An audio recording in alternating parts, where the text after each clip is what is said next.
It's one of the Arcanist lineages. A rare kind, Miss Spartodeia. Based on the past cases, you will eventually become yourself again. The old self. What you saw in your mind were not illusions, but memories from your past self. I remember it now. Under the starry sky, on the scorching sand, countless Arcanists ran like a herd of beasts. Gosh, they're all in my head. That's the only sport stadium built for Arcanists! And I was the first priestess of Uluru ever! I don't think any Arcanist would say no to witnessing the revival of the once magnificent games.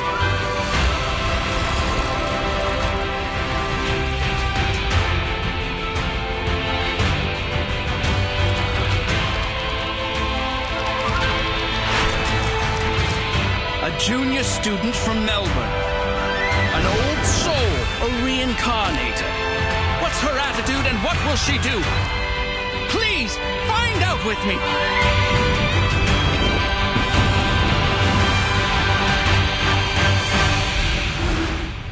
Come on, Flammy. Let's light up the Uluru torch.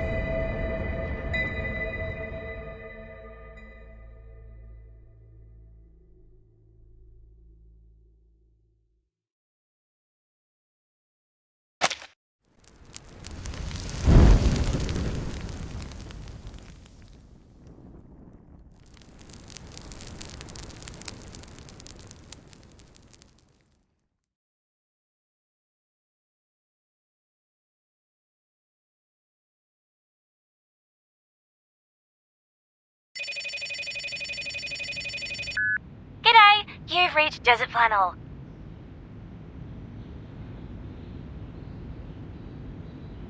I'm not home right now, or I don't have time for calls. Please leave a message after the beep. Hello?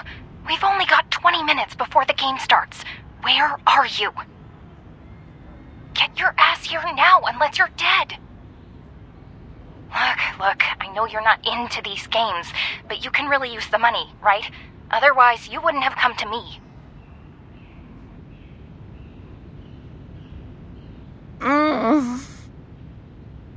If you stand me up again, we're both screwed. Whatever. Just leave it to Thursday. The game on Thursday is crucial. I will get expelled if I mess it up. I'm begging you. Just come over now. Thursday?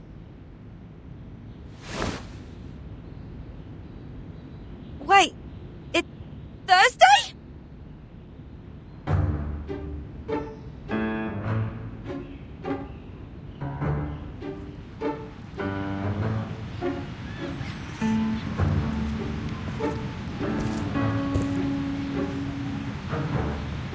We missed the right junction.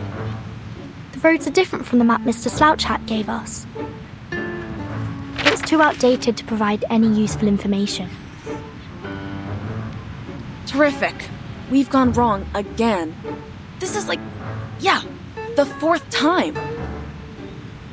Since my short life is supposed to be spent in creating huge value for all the living things in this world, Foundation should have sent me another bodyguard, a more reliable one. And the contact here should have offered us a more reliable map. I am the one and only reliable bodyguard who can keep you safe among all the others in the Foundation. You are of great significance to Laplace. They don't want you to take any risks.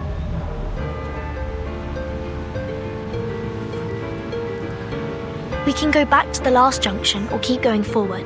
There is a trail about 300 meters ahead, and it leads all the way to the Rolling Croc bookstore. You want to check the map? When things don't work out one way, a researcher will find another. See? There comes another way.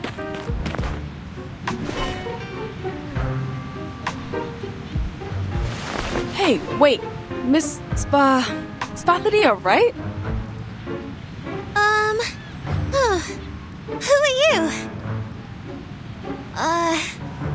Do I know you?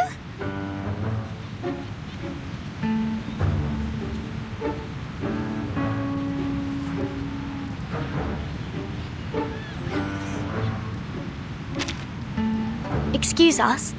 We're looking for a bookstore. It's called the Rolling Croc, with a hand drum made of crocodile skin hanging on the signboard. And that very store has the fragment of the fungus potion analysis report I want. If it weren't for that, no one would have taken a walk on this ridiculously vast land. No one! Besides, there's no frisbee here. The Rolling Croc. Rolling? Oh, I pass by that store every morning when I exercise. Go straight ahead, turn right into the lane after passing by a cafe with an orange signboard, and there it is. But do keep your heads down, or you'll be hit by the signboards there. I can take you there if you need... Oh, shoot!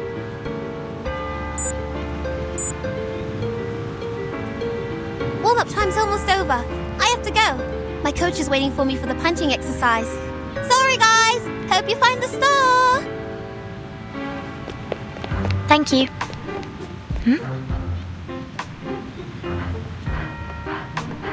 Make way! Make way! Move aside! It's okay. Don't mention it.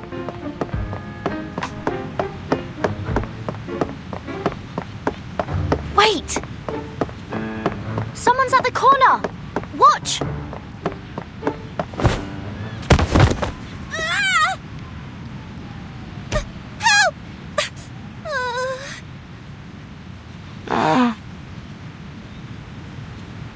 Fire. I'm on fire. Confusion and weak pulse. We have to take her to Laplace.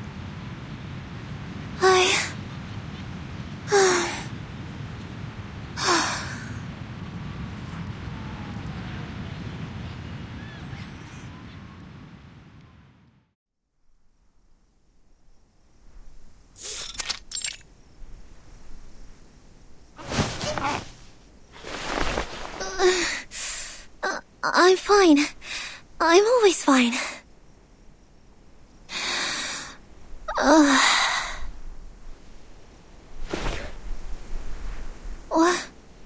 What happened to me? Did I really break some part of myself? They said I passed out, but it doesn't feel like that to me. My vest is dusty, but I don't feel any pain at all.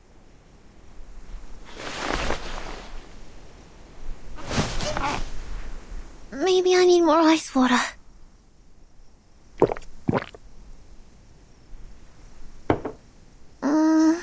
No. Maybe it's hot tea that I need.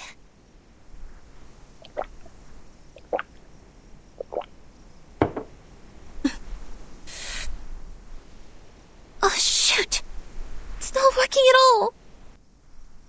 I should have gone to that lettuce place with those wacky people and had a physical examination. Let me see. Their card is in... Wait, no. I've turned them down. If I go back to them... that'll be super embarrassing. Besides, I bumped my head on the ground, but it's my stomach that's feeling sick now. I'm sure this is just a coincidence. I seldom have junk food, and never miss the training at school. I know my body well. It's healthy and tough.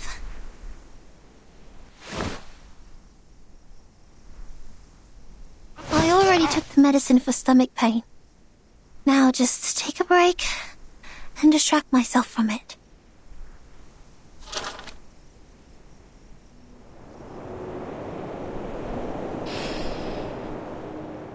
The smell of soil, mineral, burning coal, and the golden panda. That already makes me feel much better.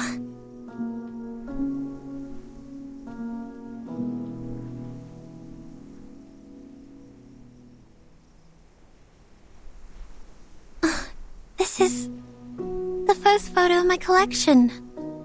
Mum gave it to me for my 5th birthday. In 1884, Branchfort was very popular amongst arcanists. The Uluru Games that year had more trees than that in any other years. Then, in 1900, St. Pavlov Foundation took over the Uluru Games. Out of security concerns, they abolished 1/3 of the events that involved dangerous actions and imposed a lot of regulations on the rest. Jones got first place in the game that year. Then, the Games in 1938.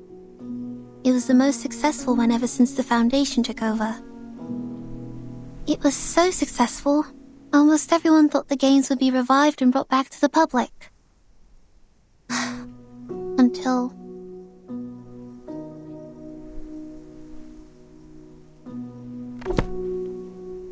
I wish I could see the Uluru Stadium with my own eyes again.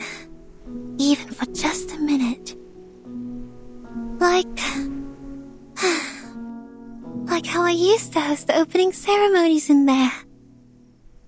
Back then, I stood on the highest platform, igniting a flame from the wood saturated by ointment, and then flew on a rosewood branch, following a canoe in water and gently pushing it forward. But the flame had a fight with me. I trembled with anger because she was such an unreasonable blockhead. Then my sight was filled with darkness. My sight? My sight?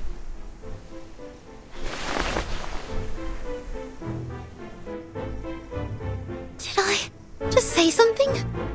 What are these things doing in my head? Are they illusions?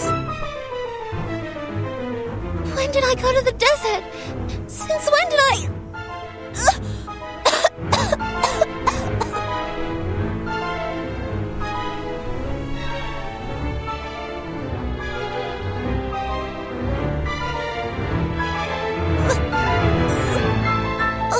Is the medicine working? My stomach is much better now, but my throat, it's burning and itchy.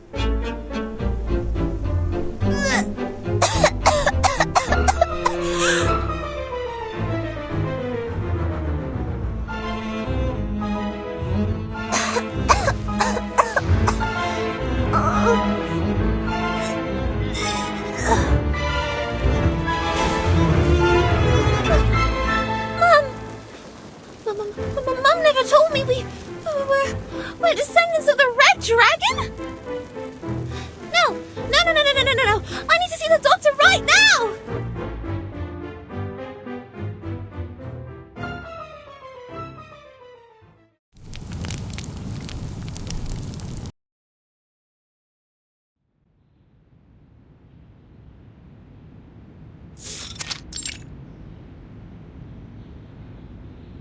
Now, let's summarize what happened. You fell into a coma for 16 minutes and 30 seconds yesterday due to external impact. Then you woke up and found yourself fine. That's right! On that night, you felt an unusual burn coming up to your throat from your stomach. At the same time, you had weird illusions. And at last, you vomited a ball of fire. Yes, that's right, exactly! For one last time, are you sure no one in your family is related to the Red Dragon? 100% positive. I checked all the family photos and medical records and even rang Mum and Dad. They denied every possibility of it.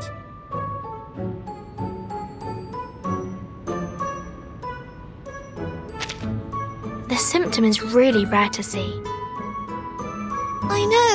So, don't walk away on me.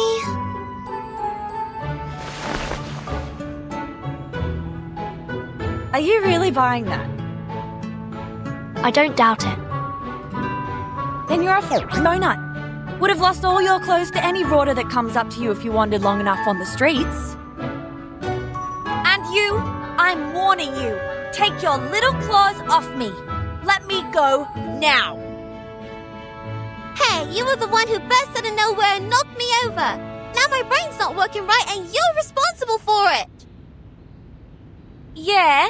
You mean this smidge of zombie fire? You reckon this is the first time an arcanist sees it? Can get you 20 of these in 2 days in any workshop. You gotta try harder if you want to fool me. Whoa, whoa, whoa. I'm not a liar. I saw that ball of fire come out of my mouth.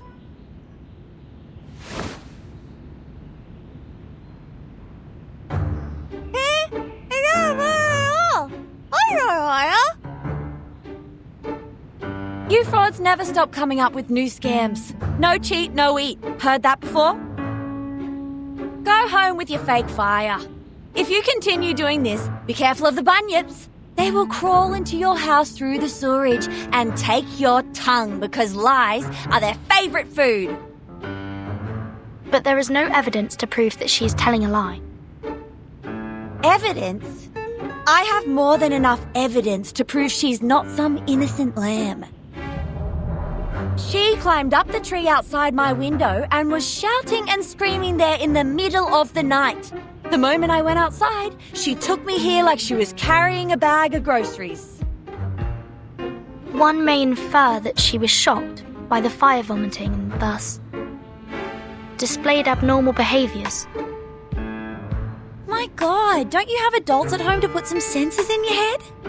Haven't they taught you not to trust the stranger's words? Especially if they show up at late hours? The stranger? I know something's wrong with my head and I'm not even sure who I really am anymore. But you shouldn't have forgotten me. We are neighbours, Desert Flannel. I live 3 streets away. I even said hello to you.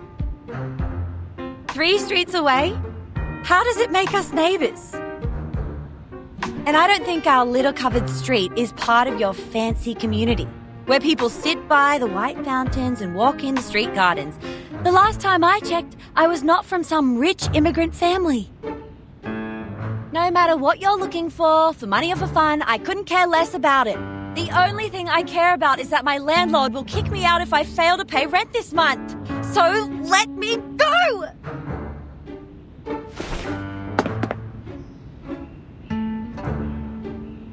No, you must not leave.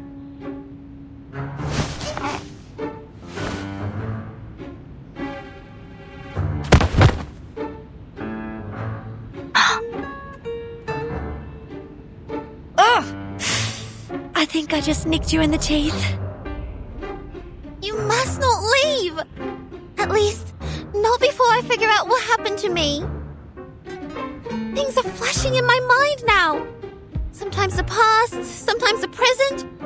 I remember I can sing, but soon I forget how to do that. I remember the crowd who worshipped me on their knees, the run-in somewhere like the Uluru Stadium, and something hot. A hot bonfire? Is that a bonfire? Anyway, no matter what it is, I'm just an ordinary person like anyone else living at the end of the century. These things shouldn't be in my mind. There must be something wrong with me. With my head or other parts. I can't just go nuts now. My training plan... It's all ruined. I even have a game to play at the end of the year. Relax. The symptoms may not last. Sensing omens doesn't always mean danger to arcanists. Given the complexity of the situation, I think you need a more detailed physical examination to find the crux. We will help you and take care of you until you completely recover, or say, become completely normal again. You... Thank goodness. At least I can count on you. Both my mum and dad aren't home right now. I'm on my own. It's all over for me if the condition gets worse. At least, that's how it goes in the TV. Don't jump to the worst conclusion yet. Follow me. Okay. Thank you.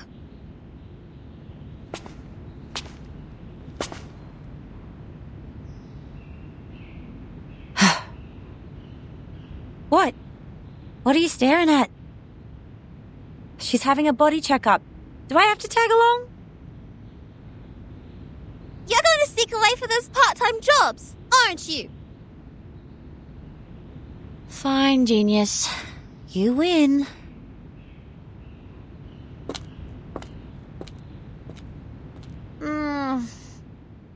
Oi! You with the suitcase. Do you know how I can get a job here? Looks like they pay their employees well.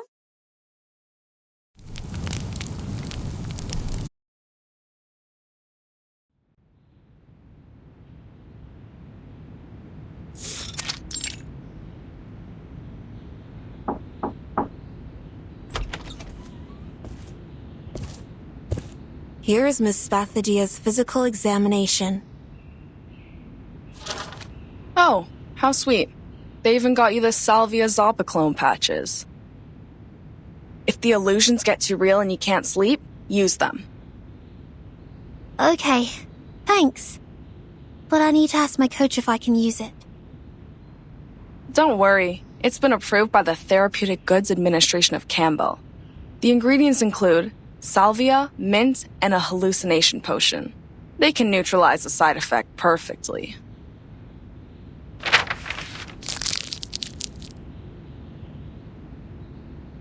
Actually, you're quite the lucky one, you know. That old map shows there used to be stairs where you fell down, with over 100 steps. Thank goodness you live in the right time. Otherwise, you would have tumbled all the way down there. In that case, no one can tell what you would vomit, fire, or maybe something even worse.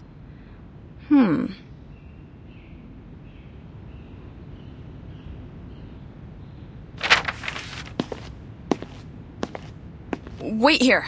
I need to get someone. A weirdo for sure, yet the best person we can turn to for this problem.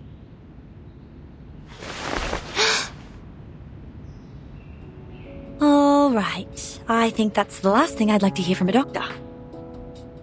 Would you just let go of my hand, Sheila? Or the good doctor here will have to cut this hand off later because of necrosis. I will. But can I hold it for another 5 minutes, please? I'm sort of nervous.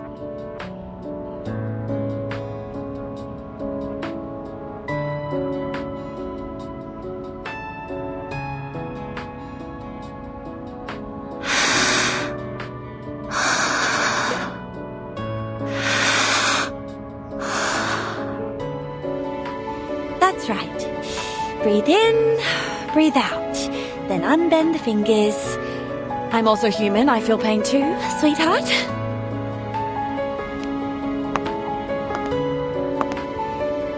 I can't believe how lucky I am. We haven't seen a living case for decades. This is exciting. Thank you for letting me know about this, Medicine Pocket. Not at all, Ezra, my dear friend. See, I always keep you and your weird little mushrooms at the back of my mind. So, it'd be best if you could give them to me without leaving any records in Laplace's system next time. Anyway, we can talk about that later. Now, go check out the girl. She might be very useful for your paper on Arcanum. Of course, I'll tend to her in a moment. I just want to tell you how much I appreciate your thoughtfulness. I've been waiting for this for too long.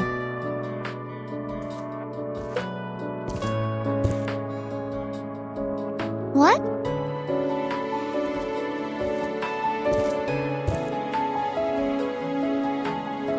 Me? You mean me? Certainly, Miss Spathodea. I came for you. I've been briefed on your case and had a basic understanding of the inner flame temperature and the fuel through the laboratory report. Here's a list summarizing all the conditions. It's still a draft, but please, take a look.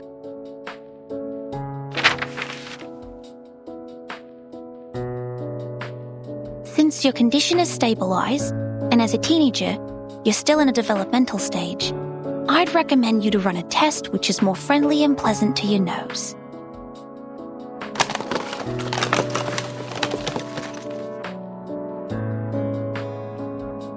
Now, please blink 3 times at this dowsing rod and blow on it as lightly as possible. What's this? Oh, no, not like that. Just be gentle with it. Lower your voice so that you don't blow away the spores on the filter.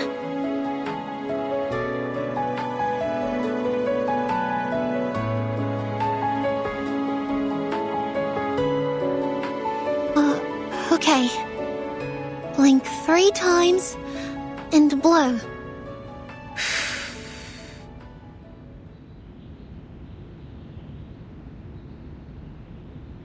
And we're going to roll it up and fix it on the dowsing rod. Now time will do its magic. Doctor, is there a cure for my head? Wait, is that the smell of mushroom? It is related to mushrooms, and I'm not a doctor. Please forgive me, Miss Sparthodea. I was so overjoyed I forgot to introduce myself. Hello, I'm Ezra. I'm a human researcher at the Laplace Australia branch. My research is mostly on the diversity of local mushrooms and fungi. I'm very thrilled to meet you. You're not a doctor? Just a researcher. And a human? And you're working on mushrooms? That's right. It's a shame that I didn't become a member of the arcane study team, but I'm equally interested in mushrooms. I enjoy this job.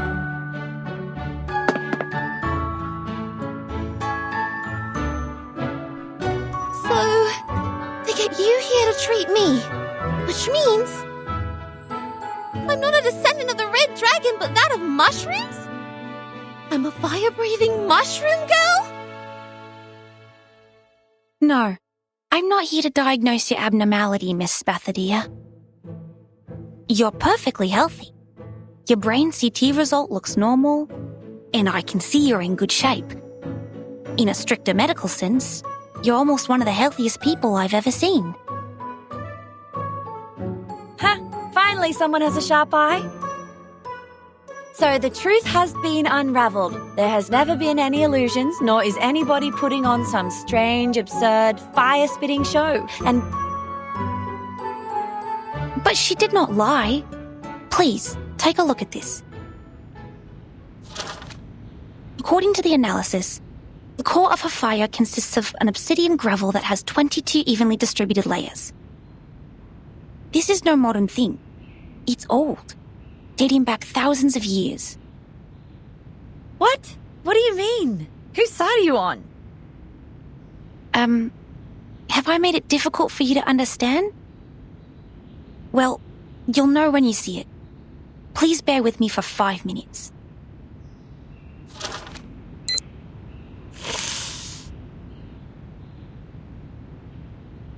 Have you heard of the reincarnators?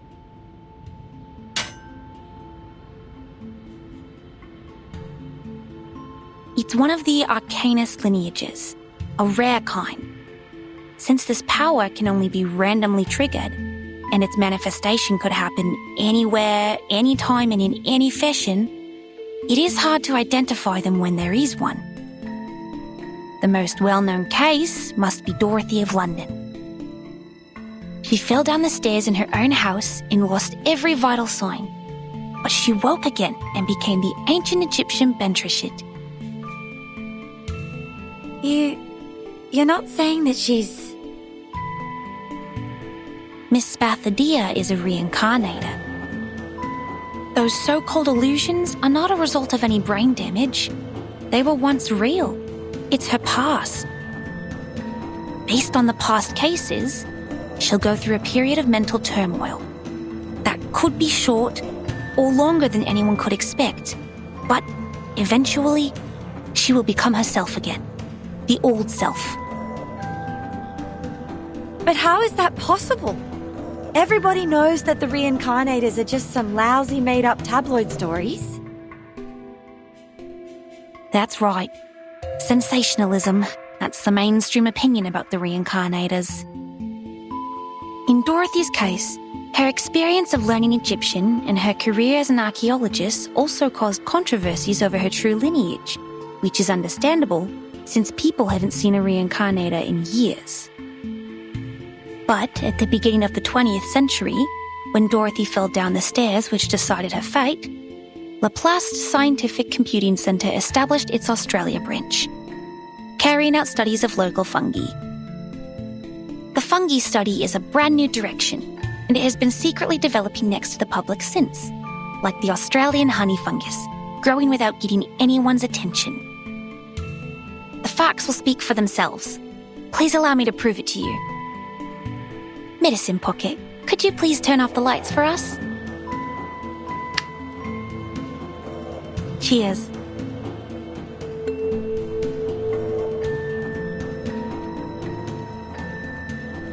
When we talk about reincarnation, the real question behind it is whether the soul exists.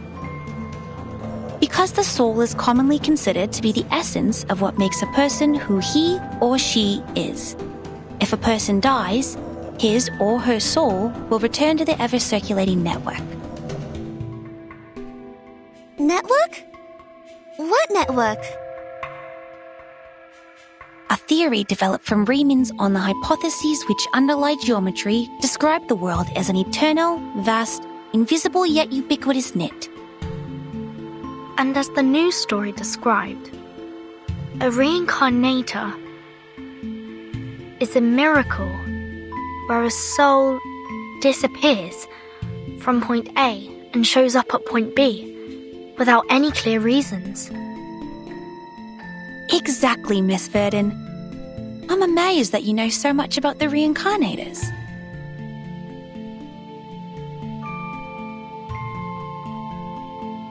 That report described the reincarnators as incomprehensible and spontaneous. But the truth is, we've never gotten close enough to observe and study them. Huh? What's the shiny powder on my fingers?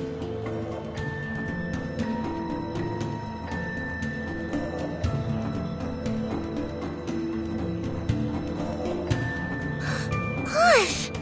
It's like the neural network I read in the textbook. You have a sharp sense. You arcanists never cease to amaze me. The latest studies have shown that the working mechanism of mushroom flora may be similar to the brain's, and we have made some progress from that. This is why the study of mushrooms is important. It enriches our understanding of the reincarnators, for they are hard to find. You mean these things floating in the air? Mushrooms? The Australian honey fungus, the mushrooms living beneath the ground. It's a pathogenic gem that causes roots to rot. It was first discovered in a eucalyptus plantation in southeastern Australia.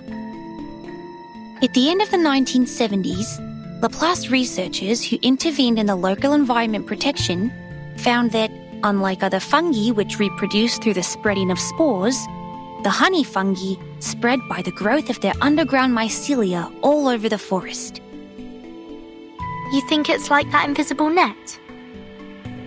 Yes, a net hiding underground, in which you see an object disappear at point A and magically emerge again at point B. The reincarnators are very similar to Australian honey fungus in this aspect. And with her breath, a small amount of her saliva, and the dowsing rod, we will be able to find her net and map her movements on it. And when her gaze emblazes the Omphalotus nidiformis, Omphalotus what?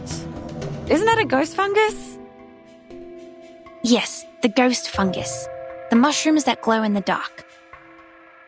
They're called chinga in older times, which means spirit and soul, the sparkle of ideas in human minds. If the mushroom has simulated Spathodea's net, then these two light spots are... The one closer to us represents the current Miss Spathodea, and the farther and brighter one is what put her through the changes now. So, that's me in the past? And I will gradually turn into... Huh?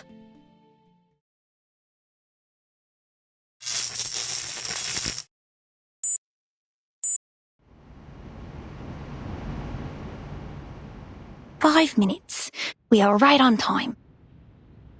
Miss Desert Flannel, how do you feel? Damn it! If she's so badly injured, how much would the compensation be? Is this how my life will be? Being heavily in debt? Miss Desert Flannel, you're nibbling at your nails. You will get hurt from it. Please stop. Me? I'm fine. Are you talking to me? You were saying? Yes, I was asking how you're doing. Did you get my drift? I think. Well, I know it's highly unlikely that this little girl was hatched from a dragon's egg, but is it possible that she's just some kind of uncommon lizard? You know, the really ancient ones? Anything but a reincarnator. But what you said doesn't make sense. What do you mean it doesn't make sense? There was fire coming out of her mouth.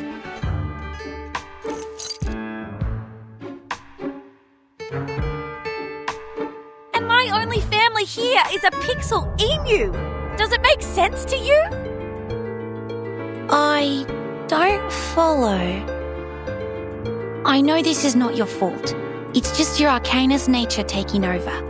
It's very normal if you got too carried away by your emotions and became delusional and hysterical. Please, take my hand. I was once trained to help Arcanists calm down. Now breathe with me. In and out. Me? I'm not hysterical.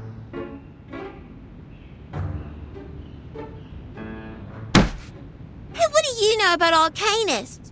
You're not even one of us.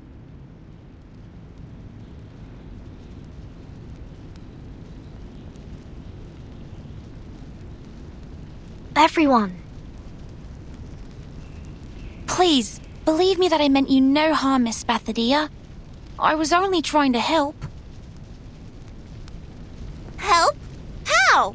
By calling us delusional? There's nothing I hate more than humans like you saying that others are over-emotional. People. No, nothing like that. Miss Sparthodea, it is not my intention to criticize anything or anyone.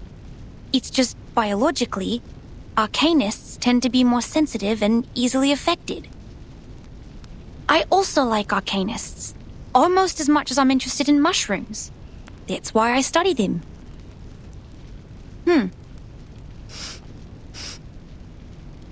Do you smell something burning?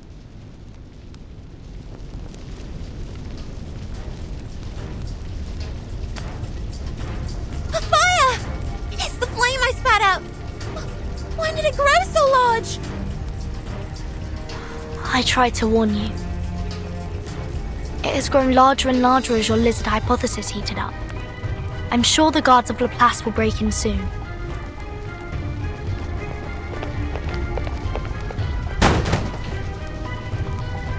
Security of Laplace Research Center Hospital taking over.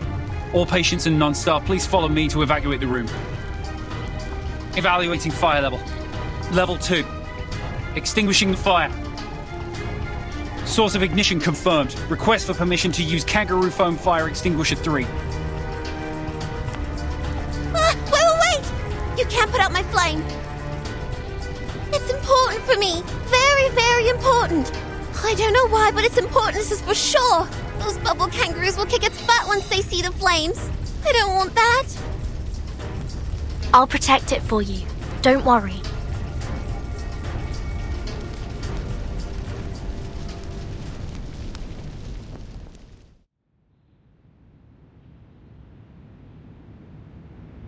There you go. Now you're free from the fuzzy foam. Thank goodness. Thank you. Though I still smell like a Joey, I'm much better now. In the early stages of arcane ability awakening, the rate of Arcanists losing control can reach 74.3%. But it doesn't mean that you can set a fire in the clinic of the Laplace Research Center Hospital, or fight the security to protect the flame. Oh, I know. no. I'm sorry. I didn't mean to do this, and I have no idea why my flame grew so large all of a sudden. That never happened before. I know I should have been responsible and noticed the anomaly earlier. I was completely lost in the argument.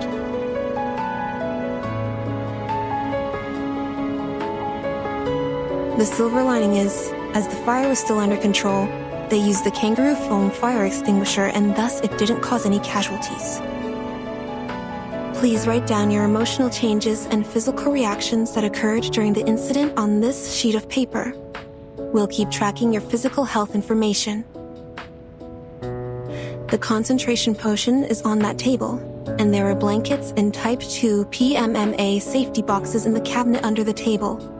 Please keep the hazard sealed for safekeeping. Okay, got it. You are still in an unstable state.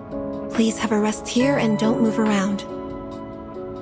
If you need anything, please press the call bell on your left and our nursing staff will come to help.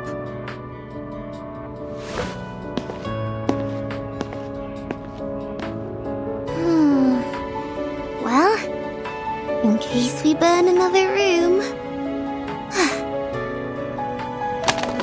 The box she mentioned is... Oh, here it is.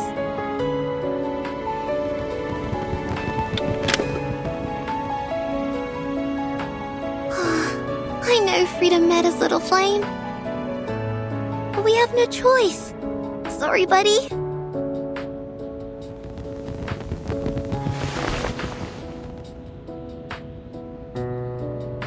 Alright, listen. My teacher said fire needs oxygen to burn. So I'll leave a small window for you to breathe. I have always wanted to see you. What? Go. Are you talking? Gosh, the call bell. Where's the call bell? Go back to Ulu. We must go back to Uluru Games. Huh? Uluru? Uluru Games? You mean the Uluru Games? Oh, make it clear, little flame, make it clear! What's going on with the Uluru Games?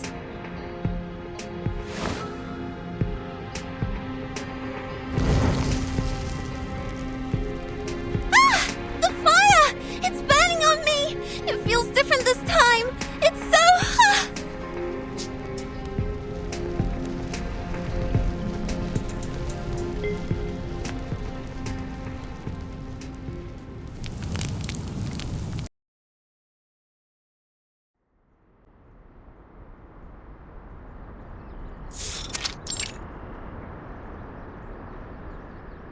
Is this the past fashion of dealing with emergencies? I swear, if anyone walks past us now, schoolers or deros, I will be instantly killed by their silent judgment. As a matter of fact, when the patient or the subject becomes unstable during contact, it is necessary to isolate them from the triggering cause immediately. But we just burnt down the isolation room. No wonder head nurse Judith was so angry.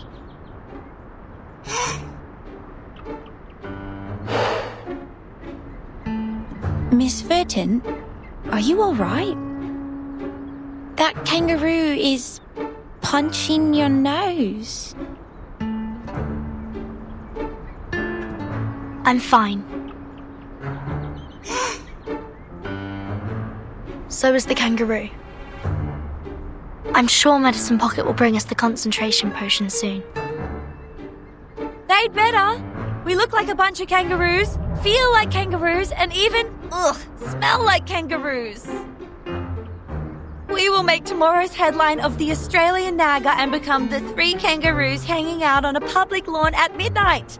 That'd be the end of our social lives as humans and the beginning of a life as kangaroos. Make the headline? Ah, I see. Please, don't worry. Although it's true that Medicine Pocket is a frequent celebrity on the news, the concentration potion is not their work. Besides, we didn't use anything new in its development. I'm not worried about that guy. I was talking about myself. There are paparazzi following me around these days. I didn't know you were famous. I'm not. It's just that someone wants my name spread in a bad way. Ugh, trust me, you should never piss off the paparazzi. You should turn to the police for help. Yeah, just shut up and keep your eyes peeled for anything suspicious. I will toss his shoes on the power lines if I find him here. Miss Desert Flannel, watch your back! What are those paparazzi? Ah! It burns! Is this fire? Miss Desert Flannel, the lake is over there! Get in there! Lake? I can't swim!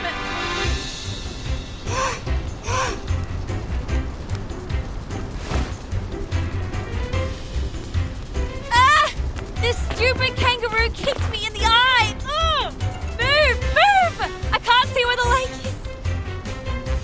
Wait, calm down. You are not in danger. She is. Are you joking? I was getting burned! Huh? There's nothing on my skin.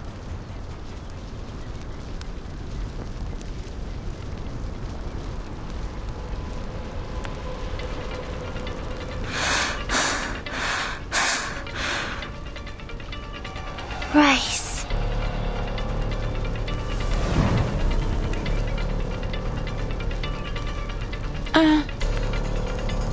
It didn't cause any damage on me.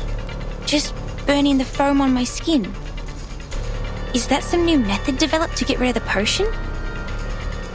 But what is Miss Sparthodea doing here? The head nurse shouldn't have let an unstable patient walk around freely. Did she sneak out? Gosh, mate, she's on fire! Does she even remotely look stable to you? Rise like a dew, stepping on the red soil where vines and woods grow.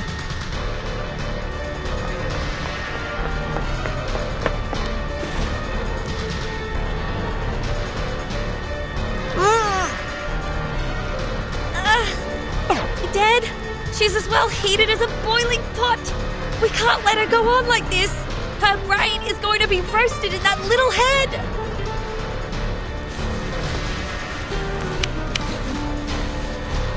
Let go, Sparthodea. Your temperature is dangerously high. Chill out.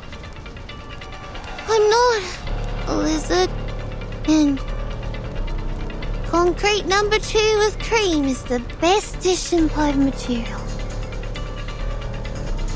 Sparthodea is suffering confusion. It's probably the flames doing. We need to separate them first.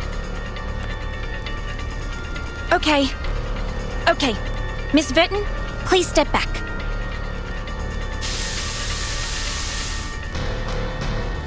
Oi! What are you spraying? I'm still here! Hey!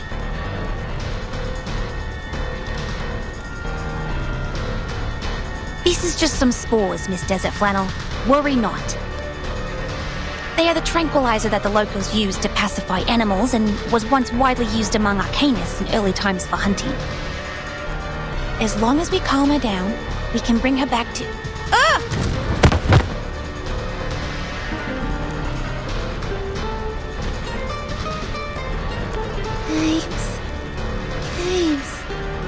Games. We need the real games. This is where sportsmanship originates. Young people. Young people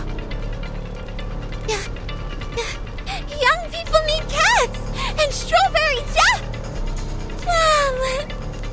Cat jam it is.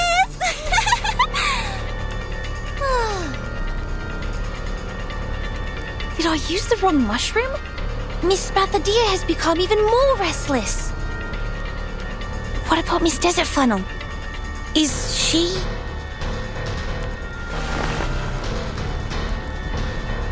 No, you didn't. She's behaving exactly the way you described. Miss Desert Flannel?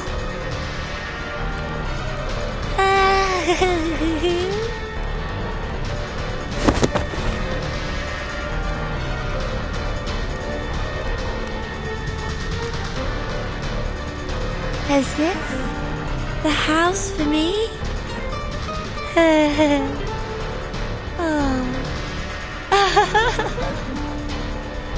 Does this mean I don't have to pay rent anymore?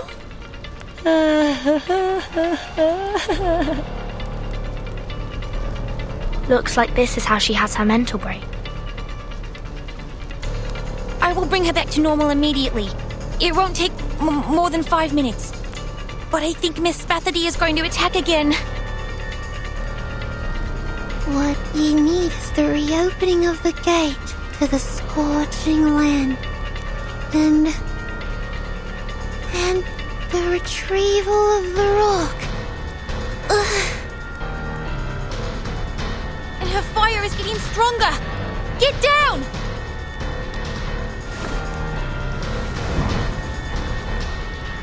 We are running out of time. Let's deal with the burning issue first.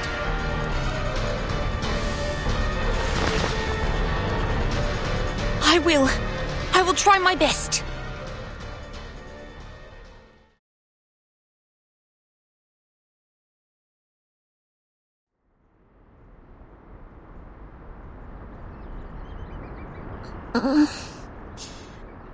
Where am I?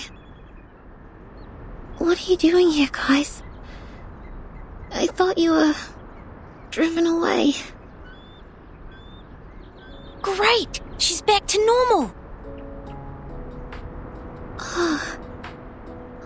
I remember it now.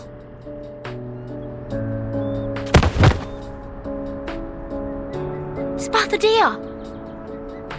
The games. We must revive the Uluru Games. Because the rocks rumble on the knees.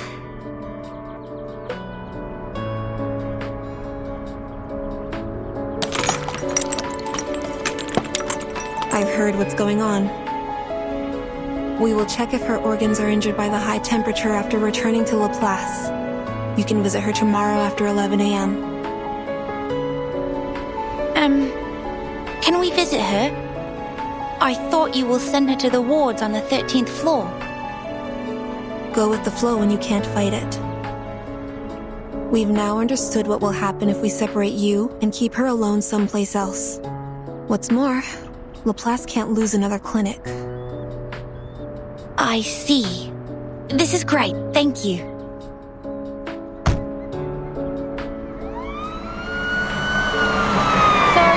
Are you sure those mushrooms won't cause any damage to my brain and body? Like lower IQ levels, lung diseases, or skin allergy? If you think it's necessary, I will accompany you to Laplace for some follow-up checkups. Of course, you don't have to pay for the tests. The fee will be deducted from my salary. Please, don't worry about the money. Okay, enough. I trust you. I don't need a kid to pay the doctor for me.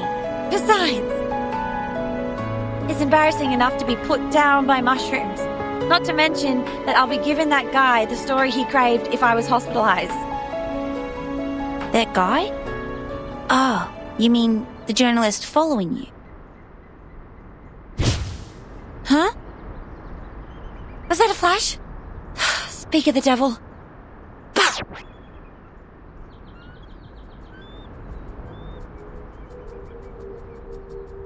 Come out yourself! Don't make me force you!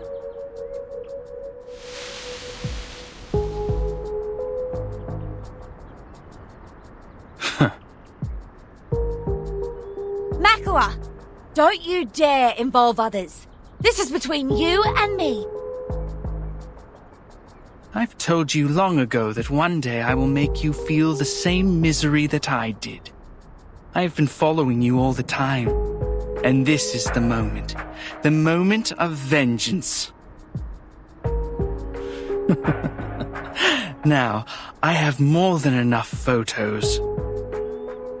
As for these other people, you didn't strike me as such a kind-hearted person. I didn't know you were so shameless. Let's see what tomorrow's newspaper has to say about this, Miss Photographer.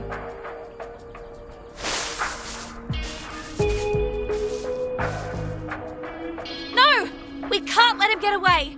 He has a photo of us. Is he your enemy? Maybe arch enemy? What happened between you two? If you don't want to be one of the burning kangaroos on the headline tomorrow, shut up and start running!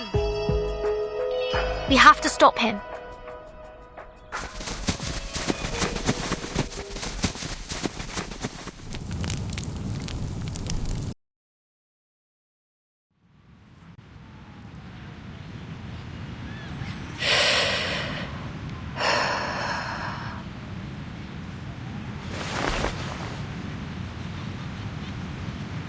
G'day.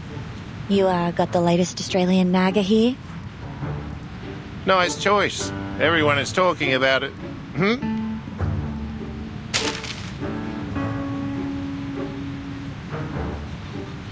A strange party held in the city park last night.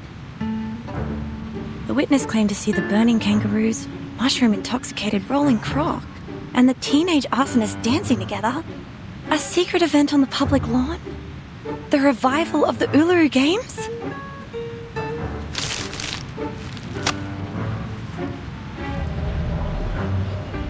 It saddens us to admit that the recession and inflation have walloped some young adults. They were crawling in the park at night, groaning and moaning like beasts, dragging themselves along and losing consciousness.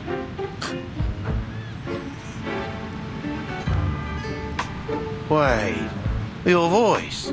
You... Do you have to talk to me right now?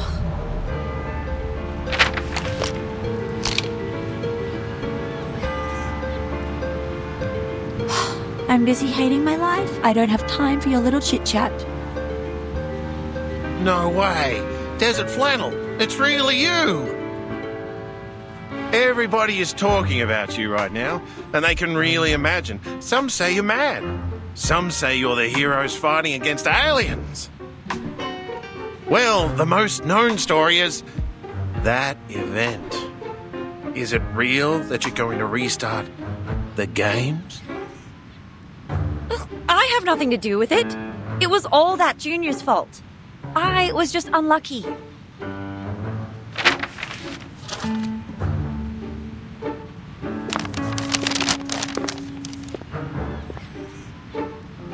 It was pure bad luck that I ran into those weirdos, got taken to the hospital, and let Makawa get what he wants. I shouldn't have let him get away. If I see him again, I swear, I will pull out his tongue and tie it around his neck. Oh, look at this gibberish. He said, we are the drats who eat bunyips from the sewerage, a burning kangaroo, and I am a nutter because I can't find a way to afford rent. Oh, this is great. I might as well be a kangaroo.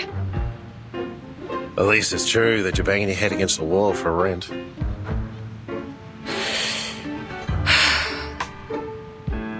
Yeah. Be mindful that you're talking to a nutter.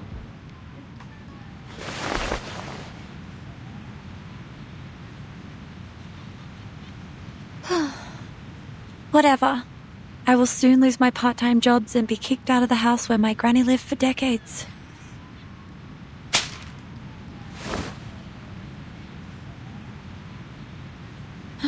I'm heading back. Let me know if you know of any job vacancies. I can do a lot of things. As long as the money is good. No, as long as I'm paid. Wait, Desert Flannel. Come and take a look at this.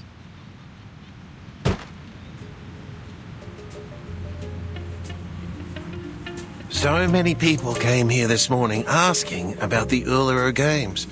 And 1 hour before, the Scissors Jerry brought me this. This is a pre-sale ticket to the Uluru Games? I've sold over 50 tickets at a unit price of this much.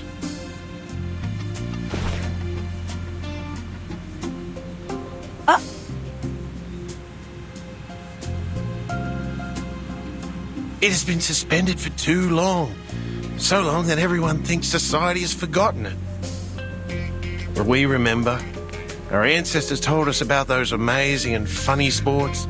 That big, wide and fancy stadium. I all remember it. Even looking forward to it. And even bid up for a fake ticket. Mate, did you get more of these from the other gangs? 2 boxes left.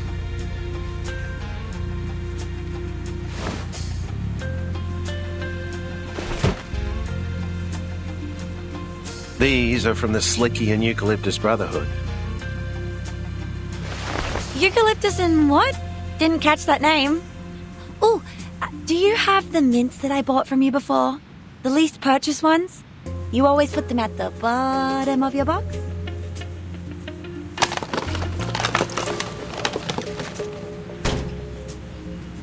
All right. Now give my ticket back and I'll put it away. I don't want any of the gangs to find out I'm dealing with the other... Desert flannel?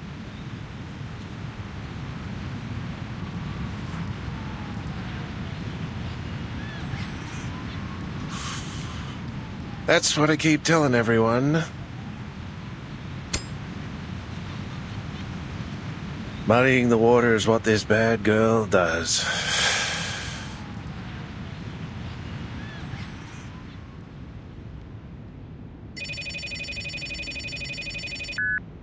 That's right. Desert Flannel has taken the fake tickets with her, the ones from Clippy, Slicky, and the Eucalyptus Brotherhood. She's gone. No, not to the black market. Sir, I heard that the Bunyips are getting restless again. Is that true?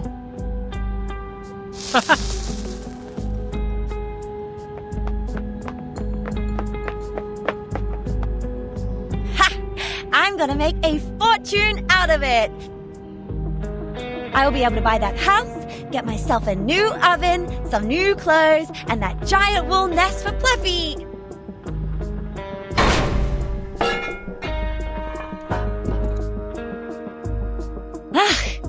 Those bunyips are out again. Haven't seen them out in the sun for a while now. I must hurry. Wait, are they coming my way? I've got my eyes on them. They are more interested in her than in me. Oh, this makes sense. Since the Uluru Games have made the biggest news of the week, the people are going on and on about it all day. And where else will the rumour-loving bunyips go at this point? The last time I saw something like this was when that scandal of Mr. Pompadour broke. It will be a big story, almost as certainly as a cut will bleed. I will pause my other projects and focus on this one. This is very kind of you. I really appreciate it.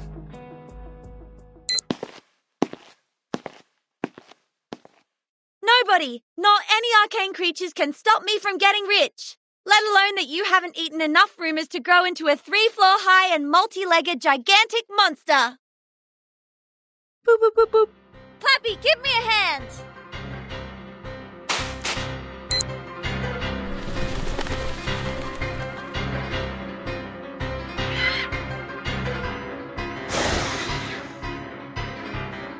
Ha! Like that smell of rumours from the ticket box? Come get it yourself.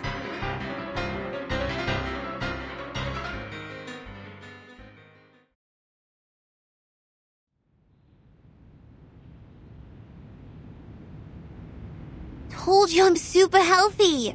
You should let me go now. But you need our care, Miss Sparthodea. It's also our responsibility to make sure that you're safe and stable. When Arcanists were first introduced to their power, they would experience a 4 to 12 week adjustment period, during which they may suffer emotional breakdowns, strong hallucinations, or frequent comas. Hey! Stop! Stop it! I have something very important to do right now. I mean it! I'm not gonna waste my time here. I'm fine. There will be no more confusion, mental breakdown, hallucination, or coma. Something very important. What is it?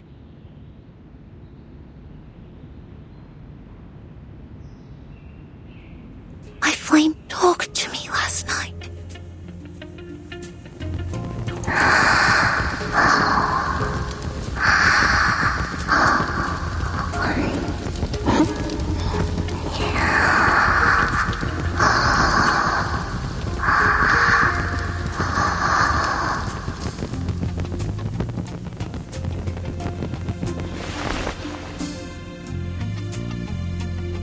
Now, it's asleep. I think it's exhausted after our rampage last night. Is the conversation about your changes? Of course! The moment I touched it, it crawled along my arm to my mouth and went back to the stomach. And all there was left in front of me was a black wall. Sorry, I'm not quite with you. Perhaps you could start from what happened then. Sure. I don't remember it well, though. They were blurry memories. Imagine you're looking at a plate of bacon and eggs through 30 layers of frosted glass. I had to get close to the glass to barely feel them. I remembered you were there, but there was also a clear window. I saw complete darkness in the window for most of the time, but there were pictures flashing by sometimes. I believe that your memory is a reincarnator. Just like what's written in the books. Hey, let me finish! Sorry. I was too excited because this is the first time I see valid proof of reincarnation. Please continue. Ahem. I think that's my memory as a reincarnator. I saw my own body in that window, just like the one I'm looking at here. I saw a lot of flames, wobbling lights, and people.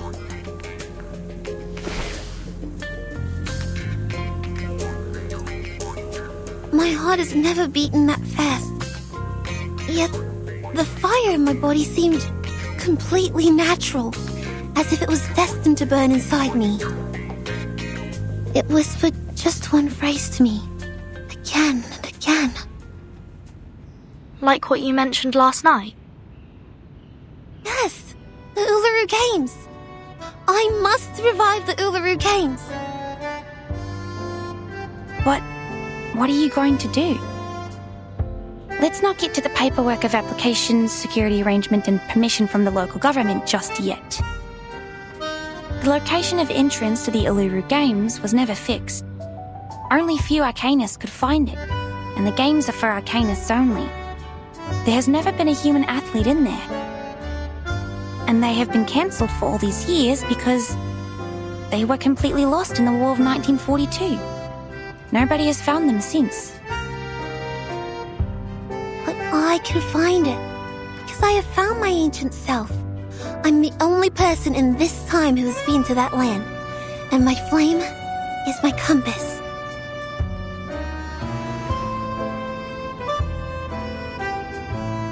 Though I have not yet figured out why my memories are all about the conflicts with the flame, I felt so whole again when we burned together.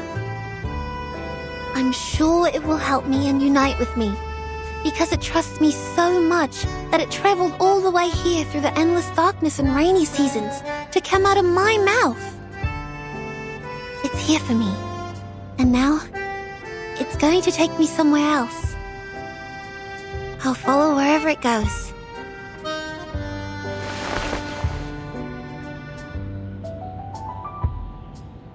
So, Verdon, you said you would take care of me.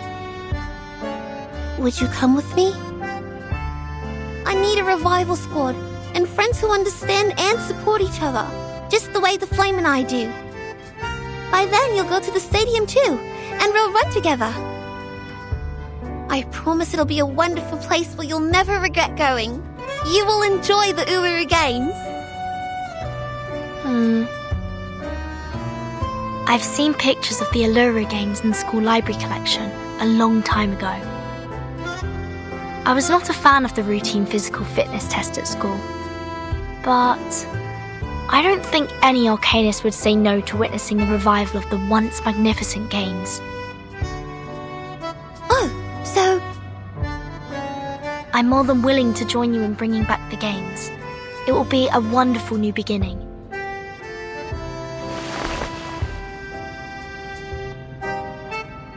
Well, yes, thank you! I see. You're shouldering extremely important responsibility, Miss Spartadia. I will apply for you to be discharged and explain all this to Judith. And thank you, Ezra! I won't forget your contribution to the revival of the Uluru Games.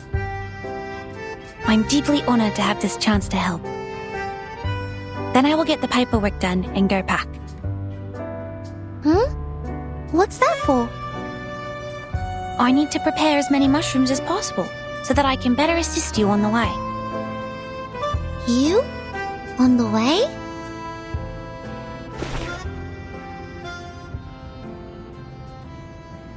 You're coming too? Of course. We've been through so many things together. Am I not part of the team? No, of course not. How can I take you and the revival squad? The games are meant for Arcanists. You've read the documents, right? Since the very beginning of history, humans have made countless attempts to find the entrance to the stadium, yet none of them made it. It's just not for humans. If you're a fan of sports, you can totally watch those held by humans. There will be a boxing event in Melbourne tomorrow at the National Tennis Centre at Flinders Park. No, Miss Spartadia. I'm not interested in any games. The only reason why I'm coming along is because you haven't fully recovered and still need medical care. Besides, I hope to collect more information about reincarnators from you. I will not disturb your mission searching for the stadium. Please, let me come with you. It's going to be good for both of us. Collect information?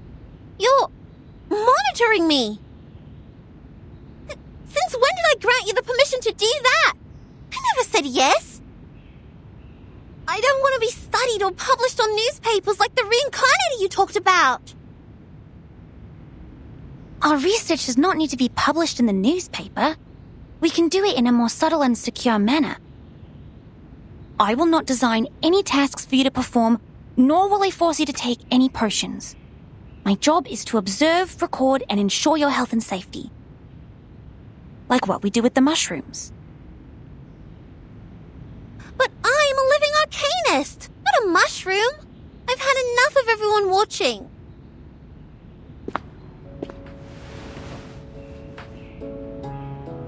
I don't want to be the embellishment added to someone's academic achievement, or a subject of the paper that'll help you switch fields. I didn't explain it right. Miss Bathadia, please listen to me. I have never changed my heart as a researcher, and I care about Arcanists as much as I care about mushrooms. It was never my intention to use you as a career boost. You are such a rare opportunity to us, because none of us know when and where the next reincarnator will be found. If we miss this opportunity, the academic circle may have to wait for another decade to further their research. The discovery you and I made may shock many. Our names might go down in history, but most importantly, it's going to help a lot of people. Have you heard of Cengiz, invented by Dame Parodi? It was inspired by a long-legged shepherd in France. It has helped many athletes with disabilities to walk and run again.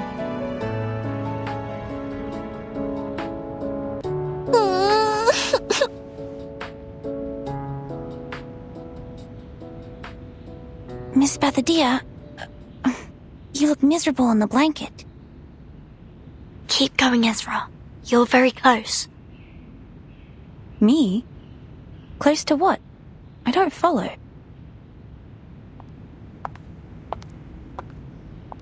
Close? Well, speaking of close, guess who is close to becoming the most successful business person here?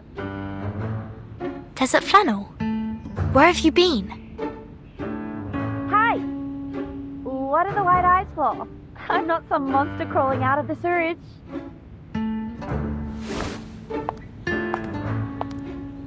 You look a mess.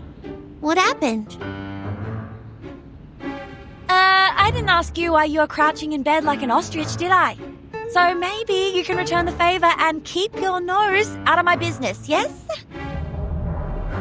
And what really matters is the good stuff here.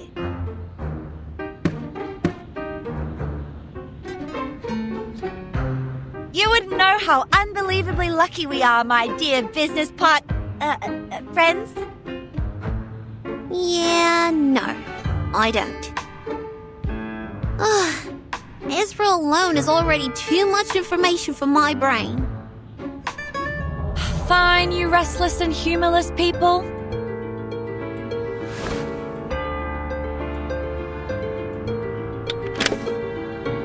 We will bring back the Uluru Games.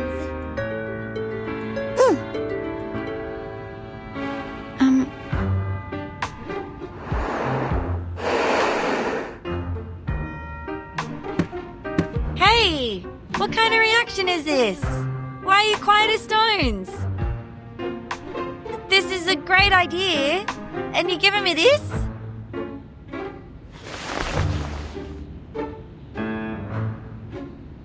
All right, join my revival squad. Handshake? Handshake. Then No, not you.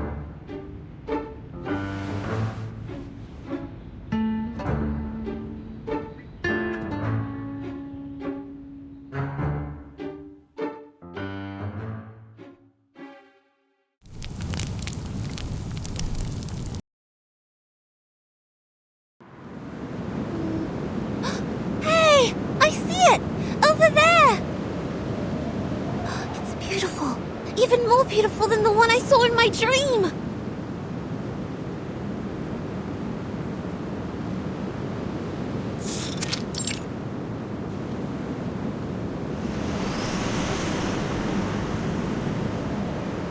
This is a miracle of nature, like the Great Barrier Reef.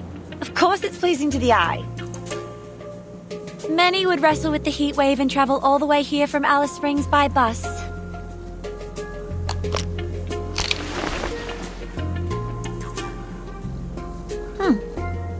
I have to admit, it is worth the effort. The temperature here will get even higher at noon. Ezra has prepared plenty of cooling tablets and water in the medical kit for us. If anyone still suffers sunstroke, we also have the budgerigar coat as an emergency measure. So that's why Ezra took you to the room before we left. To tell you all this. Ezra is worried about you, and so are we.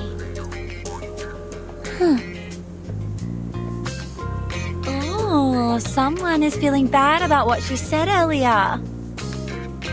If you ask me, that human girl has a good heart. Maybe she can work on her ways of communicating with people, but that altruism in her is almost angel-like. And she has the face of a little angel. Wouldn't be such a bad idea to put her in some baby care commercials. I heard those things pay you generously. I might as well ask what she thinks. Huh? Go forward.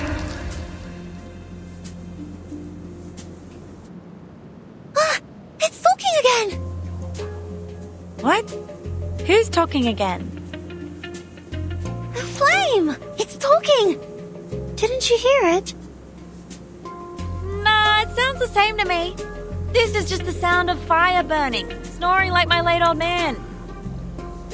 Well, maybe you can also try turning off this little thingy's TV. Maybe it will jump up and shout, "I'm still watching." I'm not joking. It's really talking. Listen.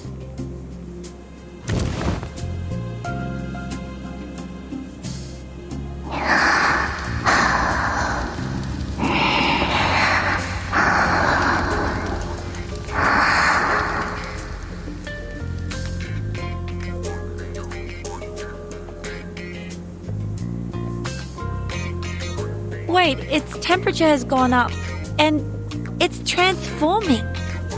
What is this, a rocket? No more waiting. Ah!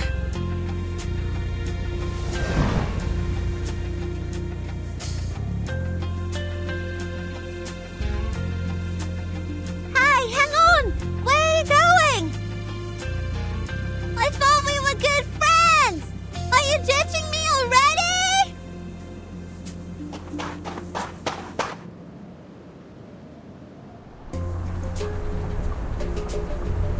Everyone, mind your steps and keep up. A race in the desert. Ooh, great. I wonder why I'm not as clever and creative as you are.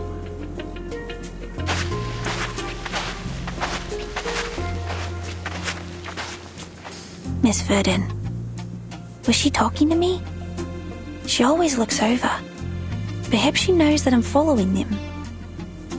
But no, I'm hiding well. They shouldn't know.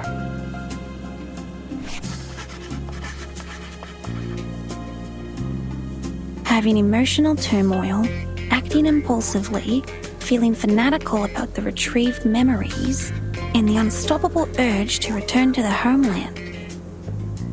These all match the description in the research notes. And now the fire, which is also the key in this case, is burning vigorously. The notes end here. That's all we know about reincarnators.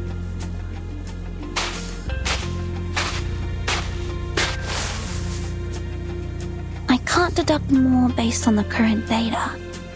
But at the same time, the unknown can be dangerous, yet exciting. It may bring about catastrophes or miracles, just like arcanists, so charming and lively.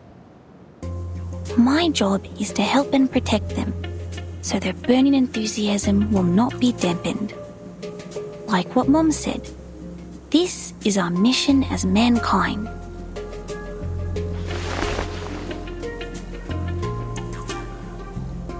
The annual jumper frog mushroom, the fairy ring powders, and the butterfly-shaped portobello mushroom. Very well, I have them all. This time, I'm prepared for any danger.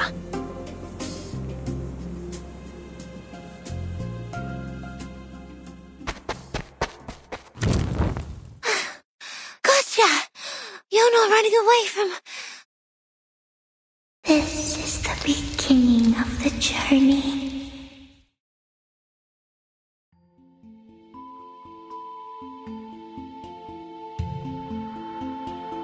Beginning of the journey? No, we set off from Melbourne.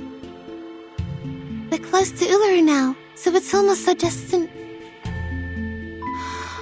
Gosh, what are these? These are murals. No, they are reliefs. All the marks are carved out of the wall. These carvings existed long before any murals. And they are rougher. Of course they are. Just think, when did our ancestors learn to draw with paints? And when did they start carving with sharp stones? They're beautiful. Like star trails, one circle in another. I think I've seen them before. They feel familiar and make me thirsty at the same time. Look, this circle's just like a spring.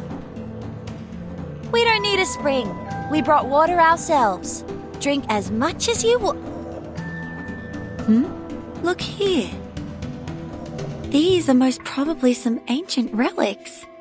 This one looks like an animal, and this a plant. And what is this? Birdie. They have something to do with people's lives. These marks have to mean something. Maybe they will lead us to the entrance to the stadium. This is a time when Spathodea's opinion matters more than ours. Come, Key Girl, take a look at this.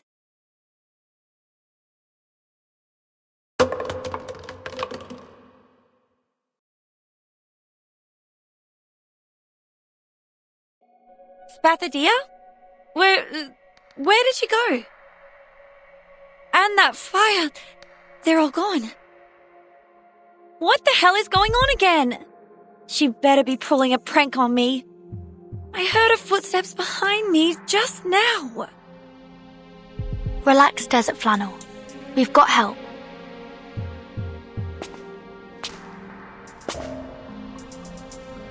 Ezra?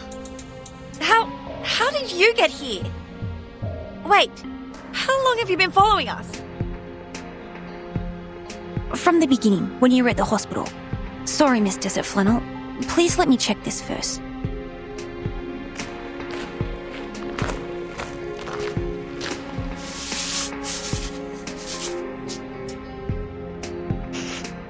This smell. I can't be wrong. This is Devil's Thorn. What's that? Does it have anything to do with her missing?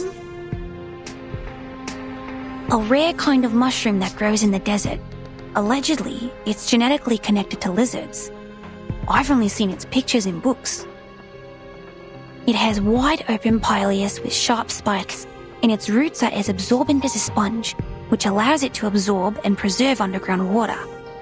They only appear around water sources, and with this spiral pattern on the wall, I think I might have a way to find her. Please, come with me.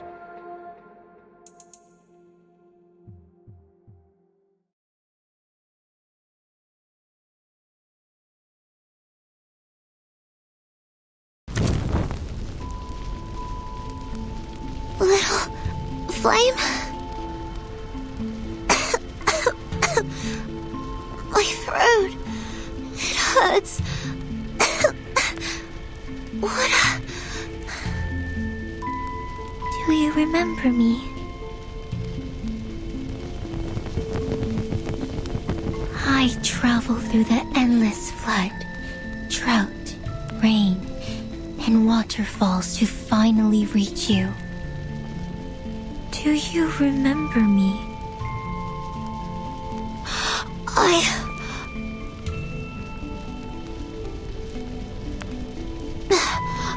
I do, but not really. I can't recall your name or your face, but I do remember.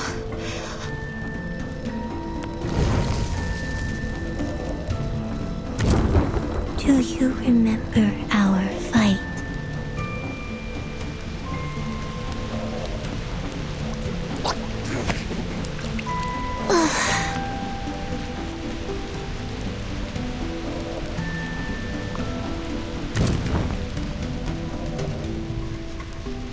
Weigh the anchor of the current feelings and seek in the boundless net. Seek me. Seek the past. Seek the intelligence and spirit we are bound to find.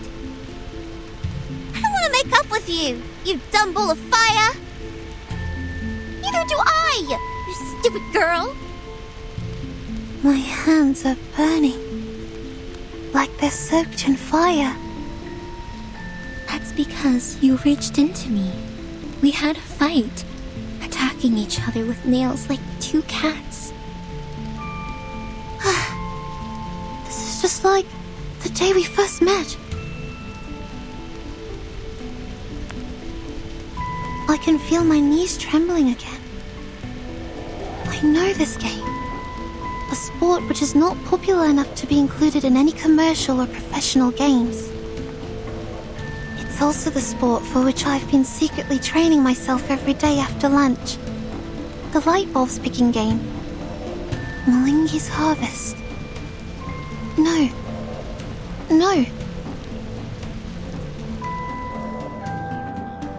But these are not light bulbs for the athletes to pick up from the ground, but fire.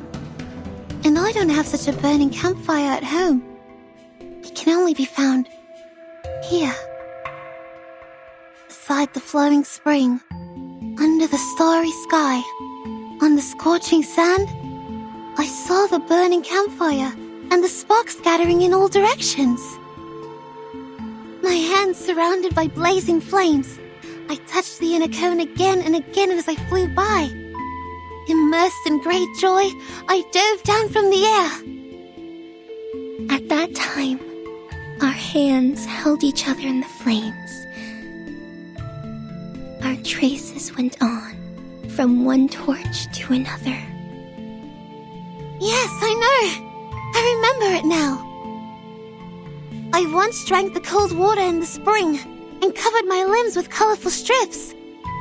I sang and danced until a pair of wrinkled hands touched my forehead.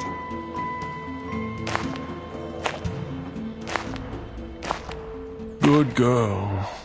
My good girl. Your hands are dusted, but you win the game and your soul is sparkling.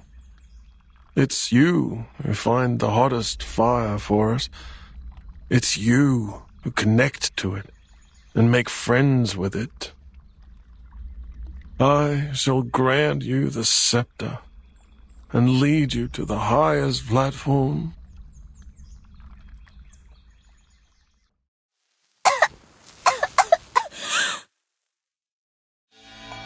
I shall become the next priestess of the Uluru Temple.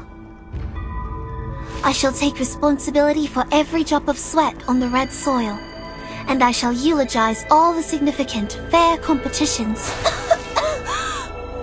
I shall store the flame in my mouth, my stomach, my heart, and my ribs. I shall protect her, not to let her extinguish, nor to let her go astray or away.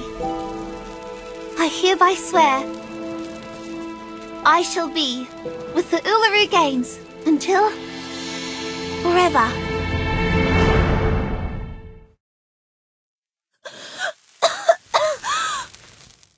Mom?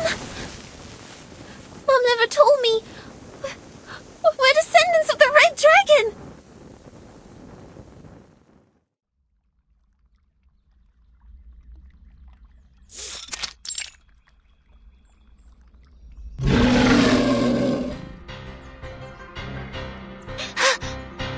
I'm awake now. This is the entrance to the stadium. And that howl must be...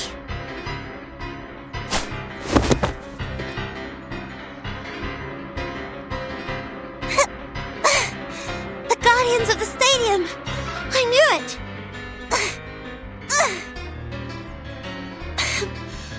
I'm too wary to stand up. Shoot. There's no way I can beat them just rolling around.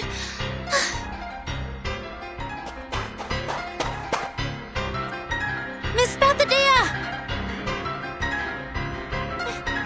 Ezra! And Desert Flannel! Vernon! Thank goodness you found me.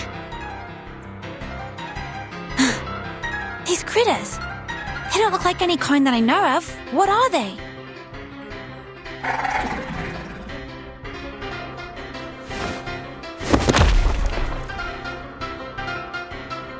These critters are the guardians of the stadium. They, I can explain it later. We have to deal with them first. Little flame? Hey, what are you doing?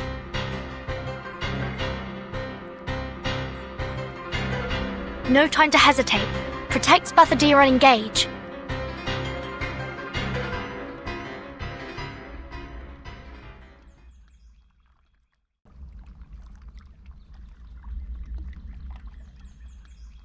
Phew!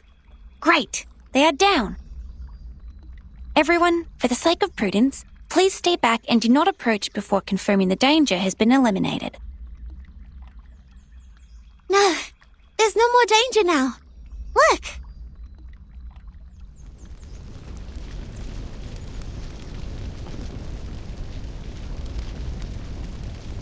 No need to worry or hesitate.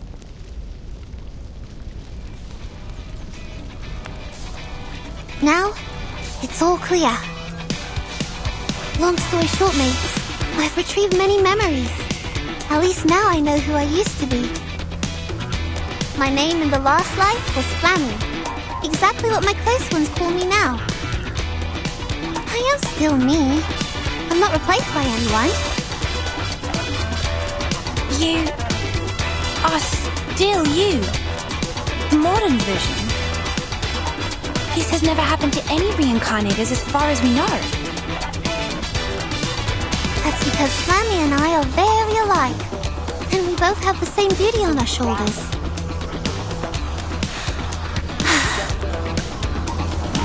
I am Flammy.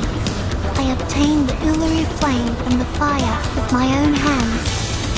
I was the first priestess in the history of the Uluru Games. I am Spadultia. I keep the flame that traveled all the way from the ancient times inside me. I will become the next priestess in the history of the Uluru Games.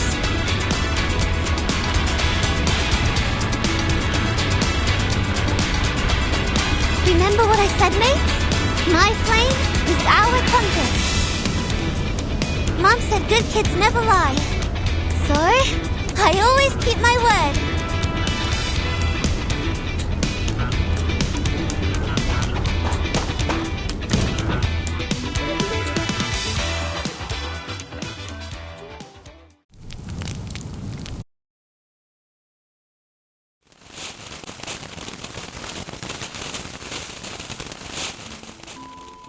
Bethadia! Where did she go? It was like a long slumber, or a view of the garden behind the wall.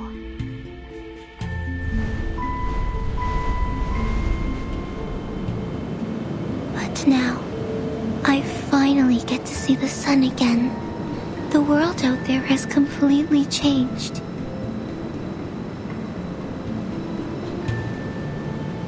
But you remain the same, Flammy, my dear friend. You found me and put an end to the long, dark dream. You set me on fire again, bringing me back to what a flame should be like. Welcome to the end of the 20th century, Ulu. For you, this is an interesting era with many, many new things. Well, I think we can learn them together, later, one by one. While for my dear brave friends...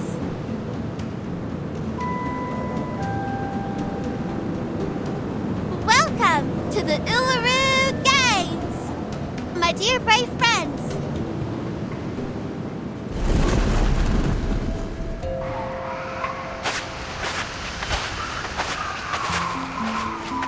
What are you waiting for? The conjuring of the entrance to the Uluru Stadium is sourced from a fantastic arcane ritual.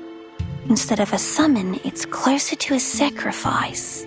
The fire element also plays an important part in the sacrifice. In Spathadia's case, Ulu is her flame.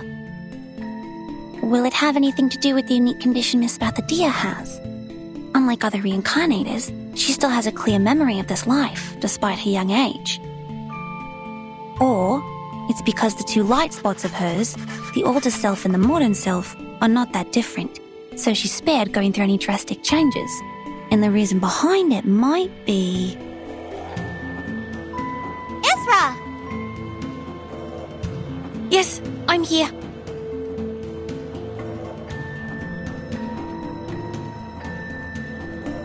What can I do for you, Miss Spathadia?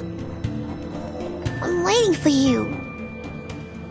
Ah, I see. Sorry, I was too involved in taking notes. I will pack and return to Laplace as soon as possible. But before that...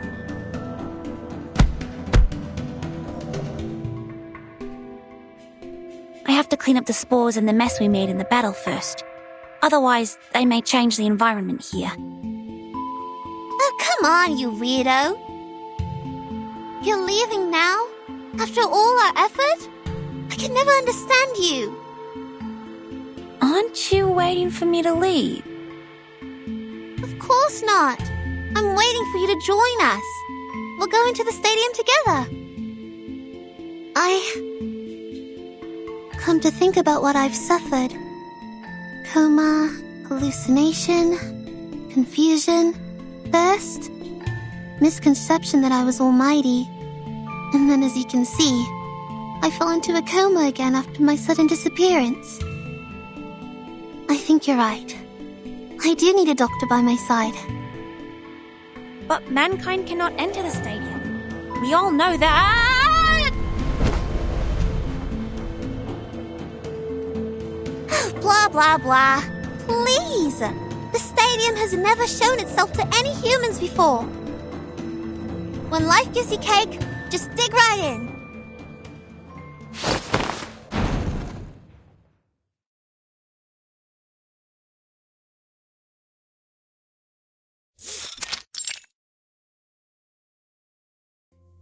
Struth! This is the Uluru Stadium? It's even more splendid than I thought. And more comfortable and pleasing. Comfortable and pleasing? I don't feel the same way as you do.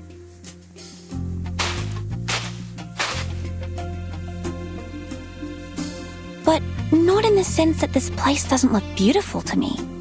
On the contrary, it's stunning. But physically, I don't feel anything special. Maybe because you're human. Hey, wait! Not so fast. Be careful. Miss Desert Flannel, you will fall. I won't!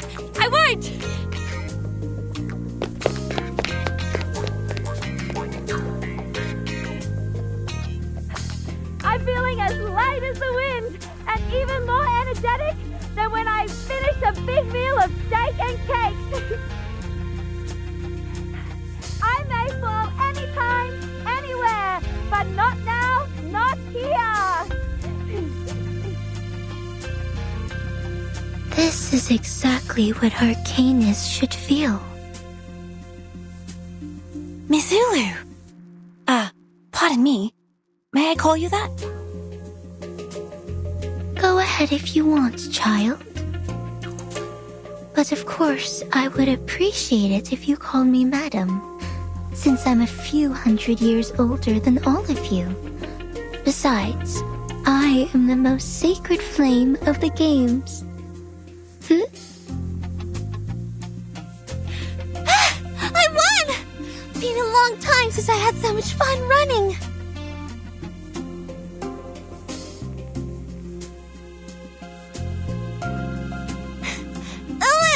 Is that a one? We didn't have anything like that before. And those benches! Things change, Flammy. In the past hundreds of years, when you were absent, countless changes happened to the Uluru Games. New lawns and benches had somehow appeared in the stadium, but none of these changes were made by Arcanists. Those actually made by Arcanists were new events, new rules, and new management. These are the changes that really made the Uluru Games different. I see. No wonder I've never seen ice race walking in my memories. Let me see. So there was no stone-throwing divination or a new tridecathlon either. Ice race walking is not a traditional sport in Australia. It originated in Northern Europe and became popular in cold countries. That's right. Ice race walking was introduced to the games in 1926. If my memory serves me well, it was introduced by the St. Pavlov Foundation. On one hand, they hoped to show the internationality and inclusiveness of the game. On the other... Well, it took the place of fire race walking. I see. I read it somewhere before. At the beginning of the 20th century, after St. Pavlov Foundation took over the Uluru Games, some challenging and relatively dangerous sports were cancelled. This was also the turning point of the Uluru Games. From then on, the games declined in popularity, and fewer athletes came each year. These people. No, these idiots. They know nothing about the essence of the Arcanist sporting event. Where on earth can you find an Arcanist who would burn their own legs in fire race walking? Everyone knows you'll be fine as long as you believe the fire's harmless. But, in point of fact, fire is dangerous.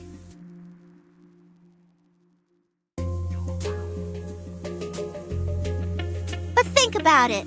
It's unbelievable. Given your short fuse, I can't believe you just let them cancel your favorite event, Ulu. Short fuse? Yeah, you heard it right. She's got the hottest temper. Burns like a cell.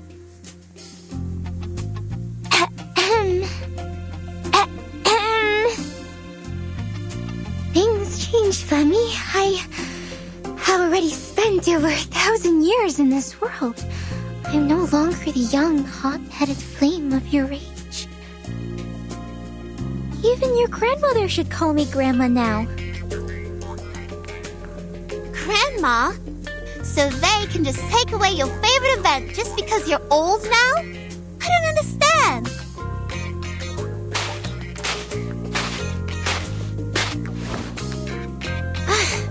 Anyway, Clemmy is back. It's time Arcanists took back the Uluru Games from the Foundation. Let's design a new list of events that fit real Arcanists. We'll start from fire race walking. There are woods here. Ulu can start some bonfires with them. Will the Foundation agree to this? They seem difficult to deal with. It's hard to take it over from the Foundation. But if we have all the security-related facilities prepared and apply to host the event through Laplace Scientific Computing Center... Considering Spathodea's identity, we do stand a chance. But the paperwork we're going to deal with... Come on! Come on! You're not supposed to talk about paperwork in the sacred Uluru Stadium. Instead of a bunch of weak office workers who would pant from climbing a few stairs, what I need is some real athletes who can help me complete the fire race walking. I don't mind whether they're cute or weird. I only need them to be energetic. This is the only thing we ask of athletes in this sport. Great idea. But the only inconvenience is that we are in the middle of the desert, a place where only flies visit. And as I checked my contact list, I saw only client, and client. The ordinary ones and the ones I once stood up. Where are we going to find athletes? Well, I happen to know many Arcanists who meet your need. And they happen to be here. Right now. What? How come I can't see them anywhere? Why are you opening the suitcase? Are you gonna organize your stuff here?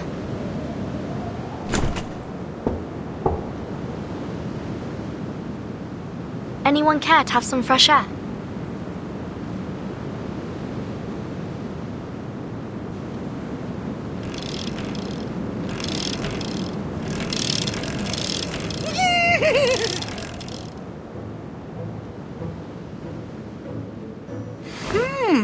Fresh smell of grass with smoked fragrance. There is no doubt that it tastes better than gilded carrots. And look at this army of royal guards. They must be here to greet the great Darley Clatter. Royal Guard?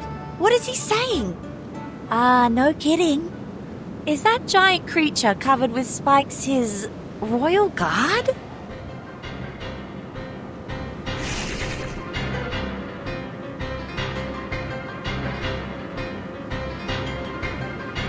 That's the Thorny Devils, the enormous creatures born in the burning sand of the stadium.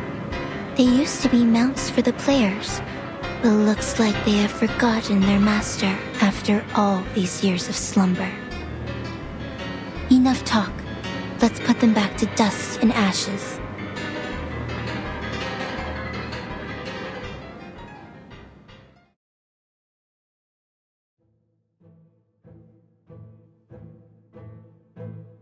Yes! Another great victory! And I dedicate this win to Miss Spathodea!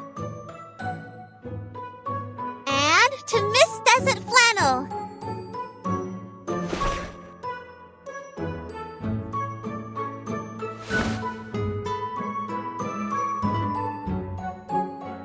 Now, people, those of you who are not afraid of fire and wish to walk among the flames, please register here.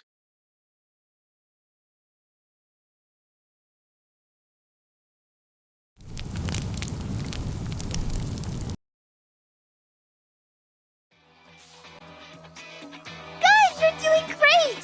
Faster! Higher!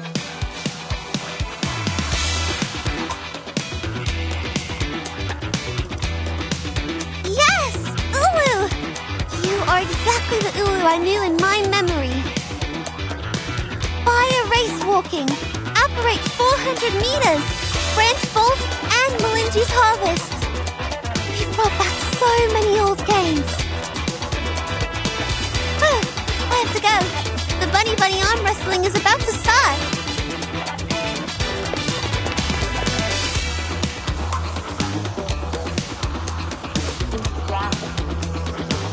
Wow.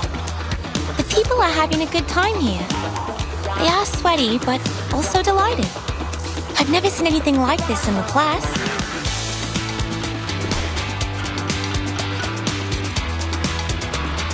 As Miss Ulu said, this excitement comes from the stadium itself. Is this a recovery arcane skill that works on arcanists? Or a kind of cheering potion? No, I don't think so. It just smells familiar. Yes, right. Totally agree with you. It smells like the weird cave on that island. Oh, I smell beef with tomato and mixed grilling sauce. It must be my tomato steak flavored potato crisp. This is great fun. I didn't touch a drop, but I'm feeling dizzy. Watch out, Regulus. You're falling down.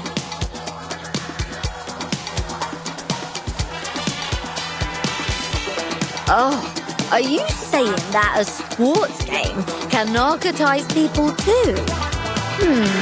I think Mr. Apple knows it better than me. Let me check where he is.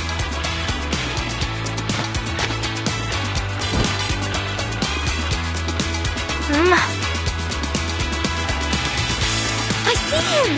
I see a red ball! Oh, that must be Mr. Apple! But he seems rounder and bigger.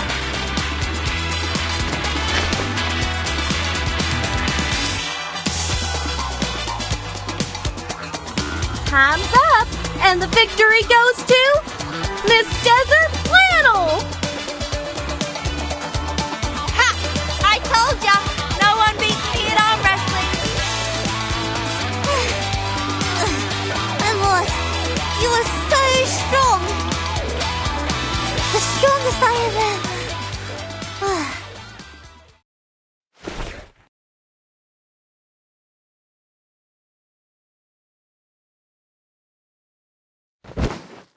idea!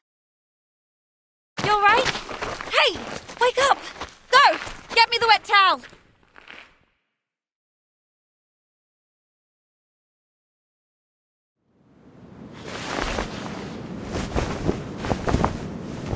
Her temperature is a bit lower than just now, but her condition is quite stable. I guess it's not a reincarnator reaction, but something else.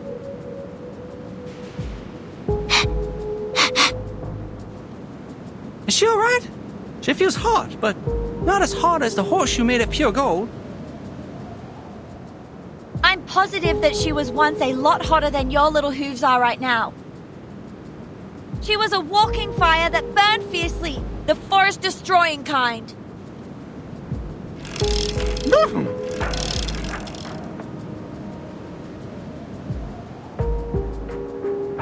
Please don't panic. I've not observed any signs of a flame in her eyes or mouth. She's not ablaze again. Miss Desert Flannel, did she have any abnormalities before she passed out? Abnormalities? Some, I think. She waddled as if she was pissed and talked so loudly that anyone could tell she wasn't in a clear mind. Drunk. Clouding of consciousness. No, Regulus!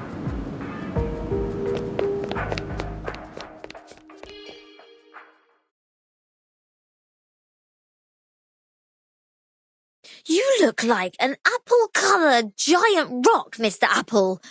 You're so big, and our ship is so small. I'm feeling so good and inspired.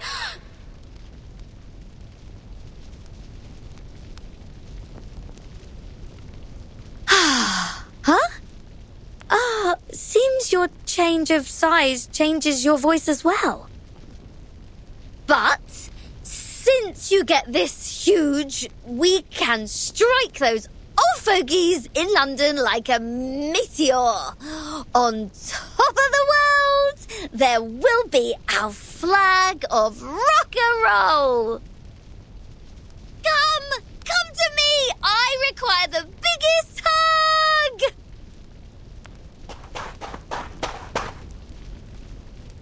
Regulus!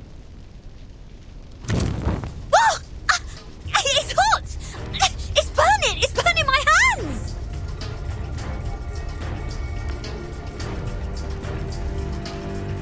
Go beyond your limits!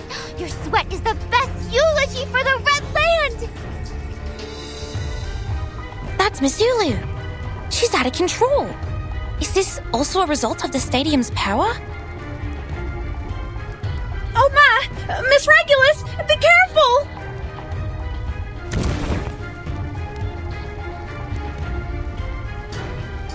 Oh, I'm so tired. Let me take a nap. Regulus? Regulus! Oh dear, don't pass out now! I'm getting you out of here. Just a sec.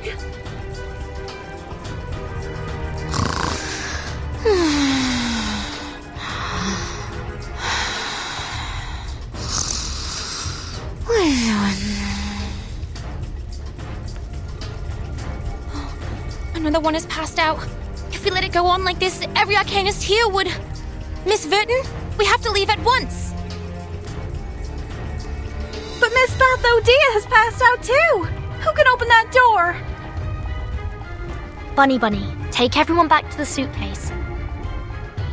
Don't let anyone out before I open it again. All right, got it.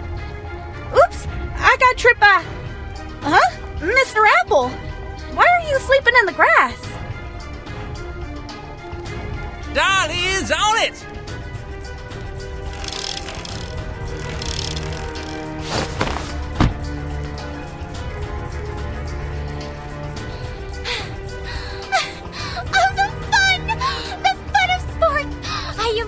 Like I did 1,000 years ago!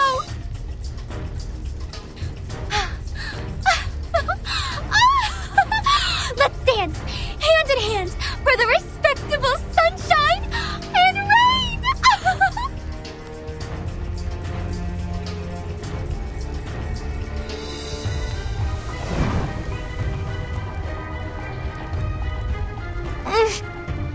too dangerous. She may start a fire. We have to put her out for now.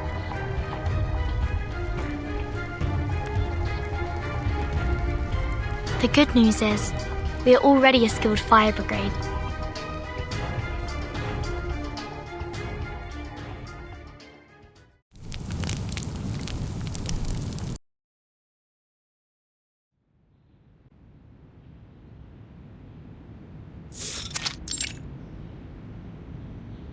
Desert Flannel's dizziness is in remission. She's already well enough to deal with her business on the fax machine. Will it do harm to her physical condition? Miss Desert Flannel is only experiencing a very mild reaction. She can move around freely and it is recommended for her to do so. Miss Sparthodea, on the contrary... She's not even awake. No. But her body temperature and her arcanum level are getting stable now. She should wake up any minute. Is it because she took part in too many events in the stadium? That's right. She has to stay in bed for the next 3 days. As well as Ms. Regulus and Mr. Apple.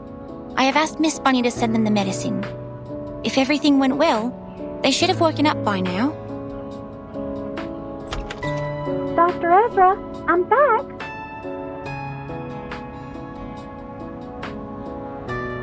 Both Mr. Apple and Miss Regulus are awake now, so I gave them some medicine. But Miss Ulu is still in a coma. Don't worry. Miss Ulu is different to the other unconscious arcanists. She was weakened by the long sleep, while the other arcanists lost consciousness because of external factors. Look, this is their physiological data in the last 3 hours. Many arcanists have told us that their physical abilities were improved as they entered the stadium.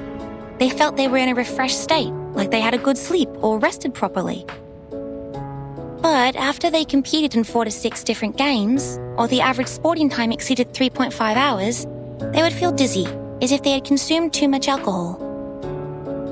And these symptoms were relieved soon after they left the stadium. Ah, you mean people are in oblivion because of that stadium? If that place is so dangerous, is it possible to hold the games again? I think this is why in the past, athletes were only allowed to compete in 3 different sports. As long as we stick with the same rule, the safety of our athletes shouldn't be problematic.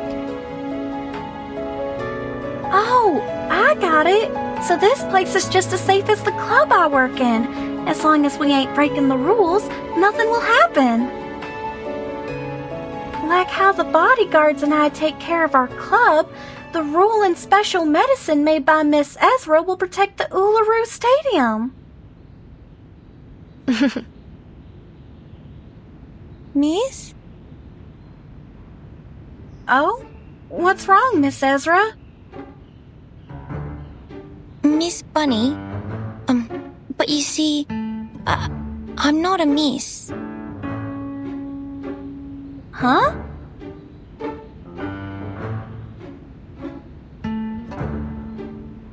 You were funny, Miss Ezra. Please stop teasing me. What else can you be except a lady? A gentleman? Ezra is indeed a he. Ah.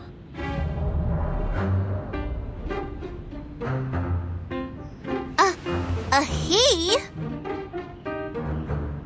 Ah, Miss Sparthodea, you're awake. Here, take this water and the nutrition supplement capsule. No! No!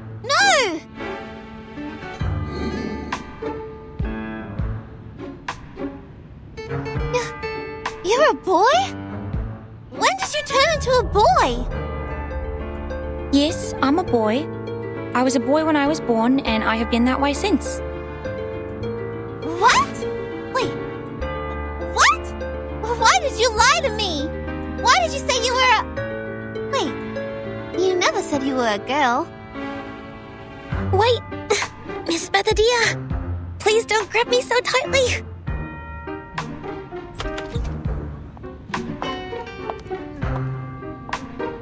Hey, Yeah, I'm back. What happened? Our little Spathodea looks completely absent-minded, arms around her knees, and Missy Ezra here is holding her forehead and looks overwhelmed? Jeez. He is not a Missy. He's a buddy. Buddy, Ezra? So what? Boy or girl, is that such a big deal?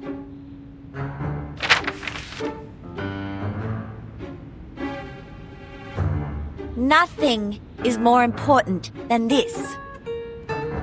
Dear Miss Verdon, I am glad to hear from you.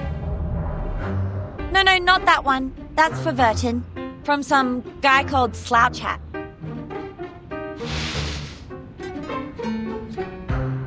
Oh, thank you. He's my contact in Australia. We've been writing letters these days. So, what am I supposed to look at then? This one? Large-scale event application form. Alice Springs government. This is that thing! Yes! We just need to go to the city hall, fill in the form, and submit it. Then we're ready to have our Uluru Games! What are we waiting for then? Let's hit the road!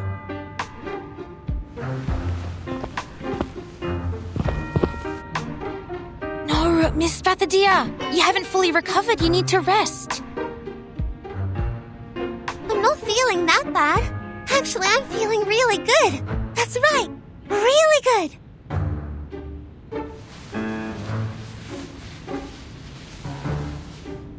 The city hall's not like a no man's land.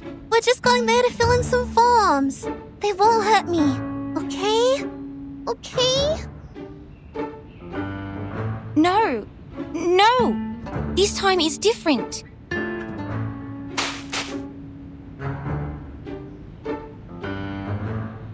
This is not like what happened before, Miss Spathodea.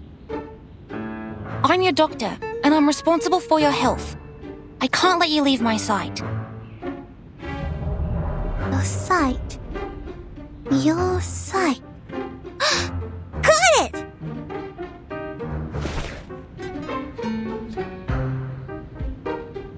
You can come with me. Come on. Time waits for no man. Our summer games are about to start. Wait, what?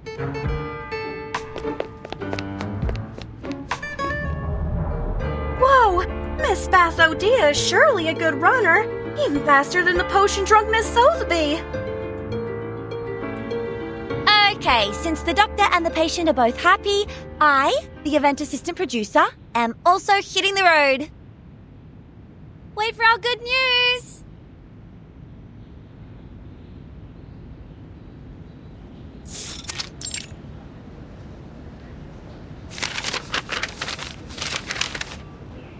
What are these? And this? Look, I know English, but I don't understand any of the things written here. What is Northern Territory Event Security Law?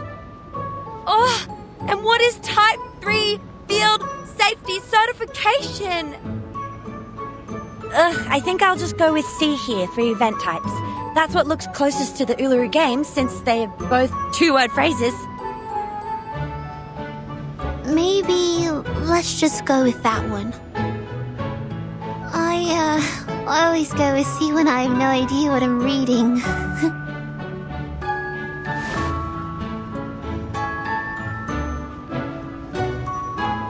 Mass event application, fire escape plan. Miss Spathodea, does the stadium have a fire escape? Not in Flammy's memory. Let me check Spathodea's. Alright, I have no idea at all. The sports are all that I care about. Well, I'm just gonna write down an unknown here.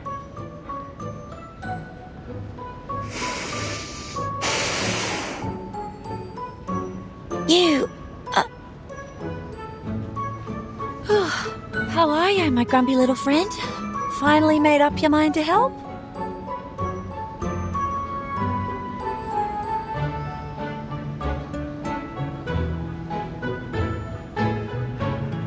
No. I have no desire to help a patient who doesn't care about her own health. You are on your own. City Government Service Center, District B, Window 13 at your service. Thanks for your waiting. Your form will be examined. Oh, great. She stopped. What happened? It's not a good look. I've seen that look on Miss Judy's face. She's my math teacher. Whenever she puts on that face. Yes? It means none of your answers are correct. Uh-huh.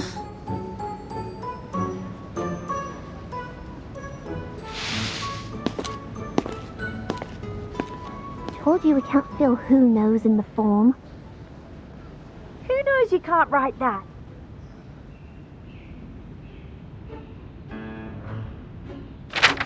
Please take this one.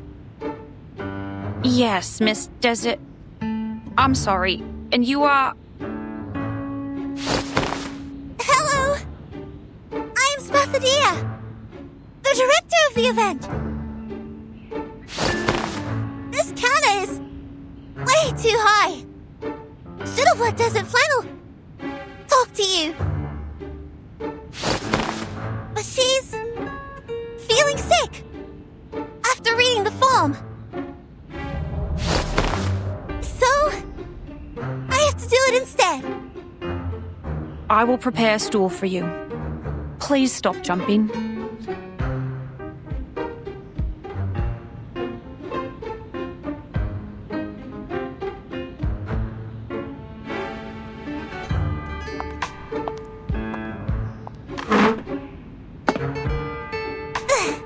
Yes, with this stool, I don't have to jump up again and again.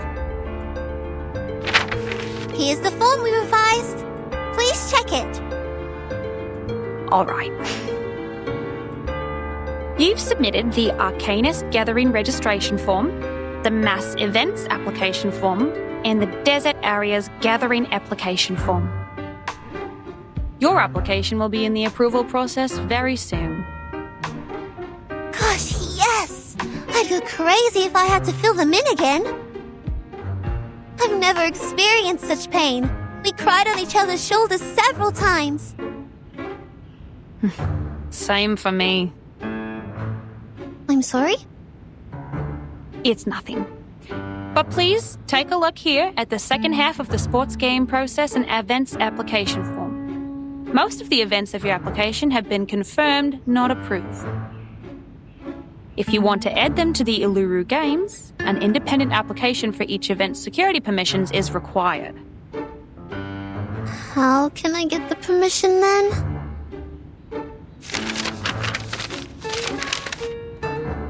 You need to fill in these forms and take live photos for the events you want to apply for.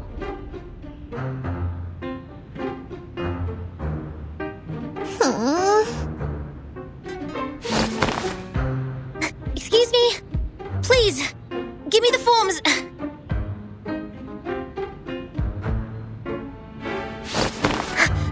I'll take care of them.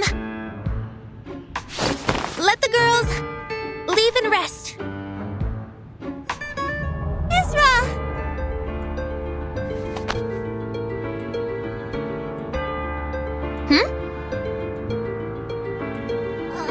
Gosh, that's so kind of you. You are the kindest person of all the kind people I know. Thank you, Ezra. I can't promise I'll stay in bed for the next 3 days, but I'll take the medicine in time. No hesitation. No worries, Sparthodea. I've also learned something today.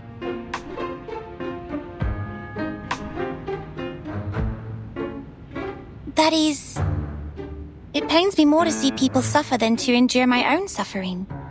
I'd prefer to give them a hand. Please, leave the paperwork to me. I can jump to reach the counter. Stool. Take another stool over there. Ah, Yes. Jumping for too long would cause irreversible damage to my meniscus. Thank you so much.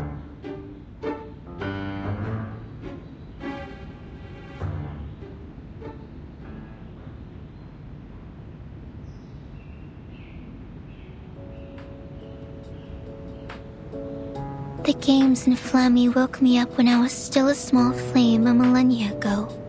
They made me fanatic and crazy. How amazing, my young friend. I'm just like the present me when I talk to you. What do you mean, the present me? An old flame that has been burning for over 1,000 years. You are smart, and your ideas are fun. I've been paying attention to you when I was still a small flame.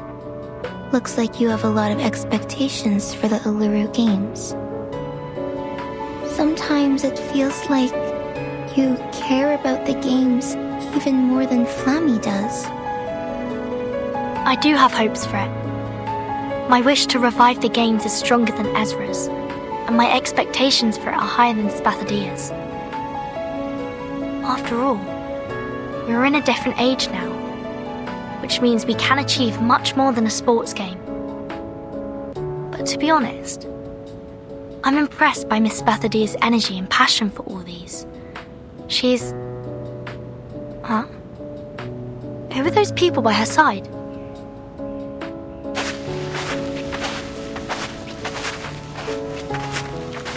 From here to here.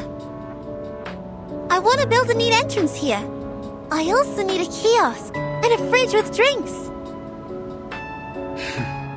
Okay. Our engineer will bring you the suitable sample materials before tomorrow, 5 p.m. You can make a choice then. And you'll see the architectural drawing tomorrow morning. Spathodea? Who are they? They are engineers from Laplace. Our buildings don't meet the government's requirements, so we have to repair them. Ezra called them from Alice Springs, and Laplace seems very supportive. They took the fastest ride and got here in less than an hour. Repair? Will they change the internal structure of the stadium? Of course not. There's no way I'd let him do that. The Uluru Stadium is not a creation of Arcanists, but a gift from great nature and its noble spirit. All we'll do inside is sweat and let our spirits burn. Wait. I think I just heard something. I heard it too. It's...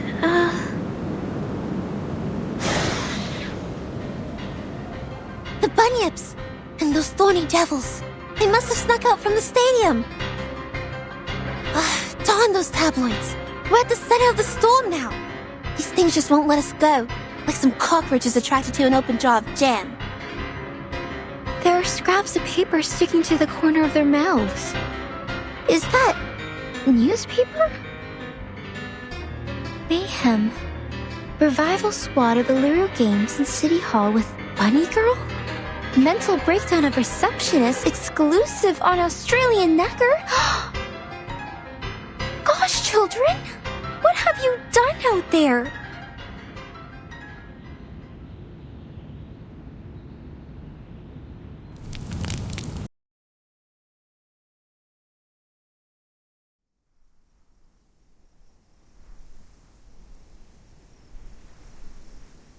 Laplace has forwarded the Uluru Games application to the Foundation, and it has been moving smoothly in the system in the last 2 weeks.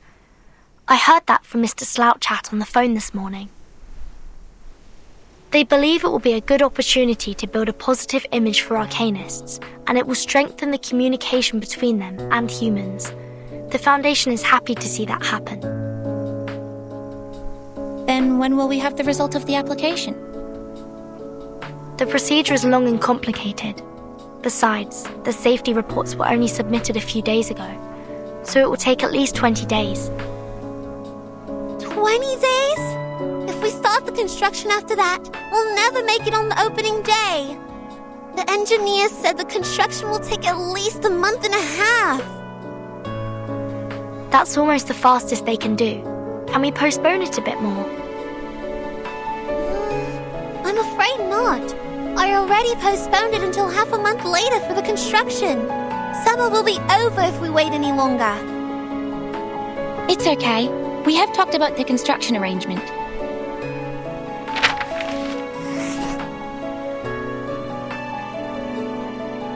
We may start the renovation ourselves and move on to other things when we have more people to help. As I demonstrated here, if we plan it properly, we may be able to finish the construction in a month. By then, we can start the event as Miss Spartodeia first planned. Gosh, I already checked the schedule 100 times. How did you manage to cut down 15 days from nowhere? This is unbelievable.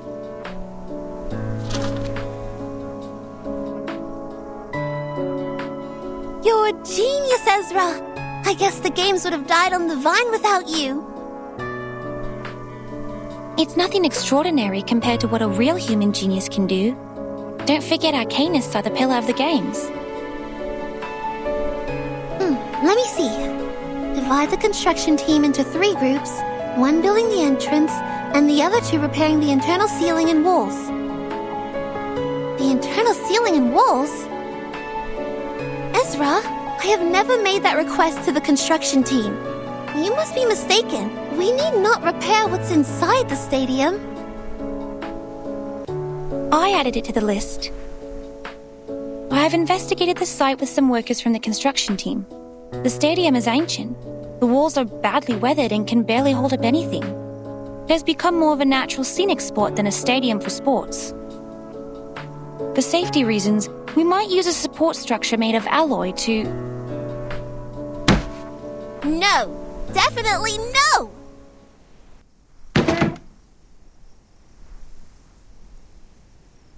This is the Uluru Stadium we're talking about, not some office building on the street. I will not let you in. I wouldn't have left the gate open if you told me your plan earlier. But what about the audience, Miss Spartodeia? How are we going to look after their safety? If one of the walls or the ceiling collapses, how can they escape? Nothing like that has happened before. Not even one case in the past hundreds of years. Nothing stays the same forever. We have to foresee the danger before it is too late. They can run away from the danger themselves. Excuse me. You already figured it out, right? The stadium can get rid of fatigue from arcanists and adjust their conditions and arcane abilities to their best. Even if accidents really happened, they can protect themselves. The prophets and diviners will also warn the others. We never needed metal bars above our heads to protect us. What about the human audiences? They have no superpower, nor super senses. They can't fly a broom or teleport themselves. They can't even get themselves out of a packed room. In your plan, how are you going to ensure their safety? Humans? What are they doing in the stadium?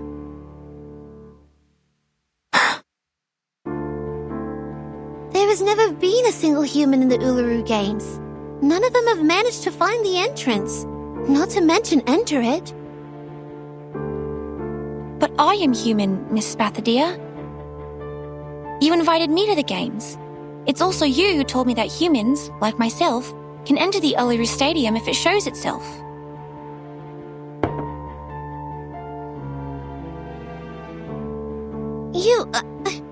I thought you were different. You showed concern about arcanists and you helped us a lot. You're a kind human. But I'm not special. I'm no greater than any other humans. I don't deserve to be treated differently. I'm just one of the majority, an ordinary human. If I can be accepted by the stadium, so can other humans.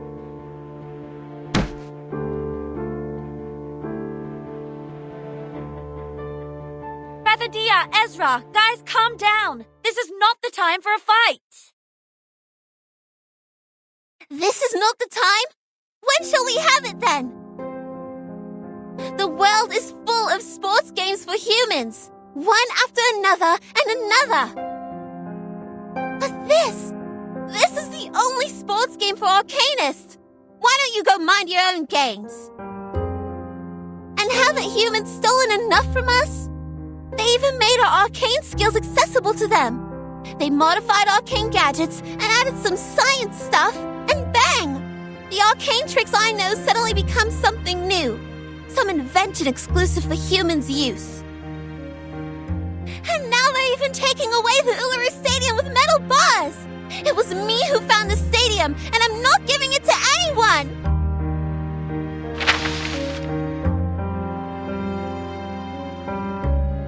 Taking away? No, I have never thought of taking anything away from you, Miss Spartodear. I was just trying to help. Like most of the Laplace researchers. We spend most of our time in the lab. We read, we study day and night. We weren't doing it to make humans noble, not for arcanists. Those products and achievements, they are the fruit of the combination of arcanum and science. They were made to make everyone's life better.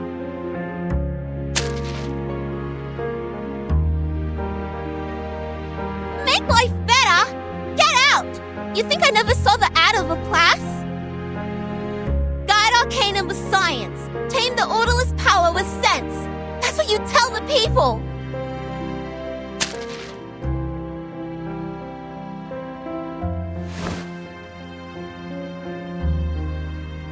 Sense will guide sentiments so as to prevent the latter from destroying itself in the flames.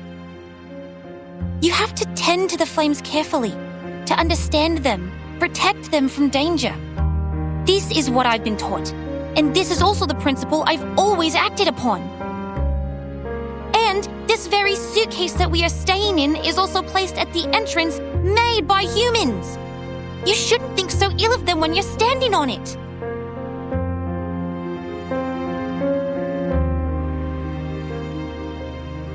We were only trying to help. That's all.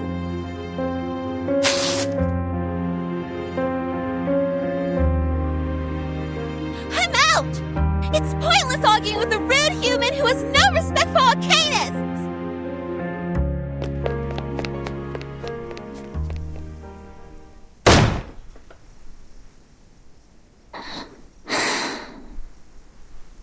Sorry. I will go back to my room now.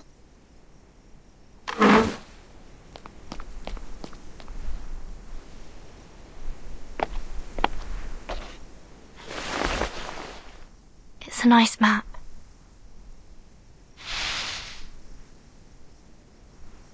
It shouldn't be left in halves. What do you think? I don't like the idea of giving up. And I have never messed up a job once I took it.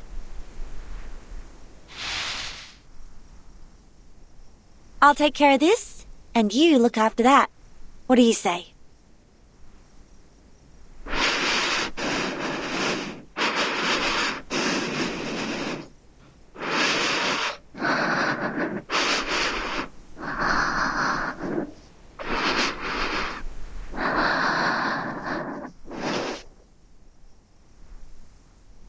Ulu, are you alright?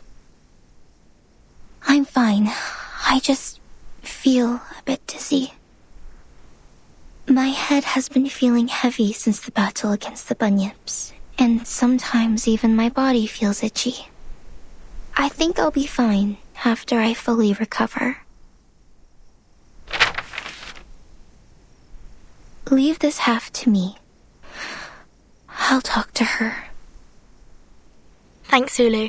I'll request another raise of your accelerants from Laplace. Desert Flannel, you take care of Ezra. I'll follow the progress of the Foundation's examination. Let's move, friends.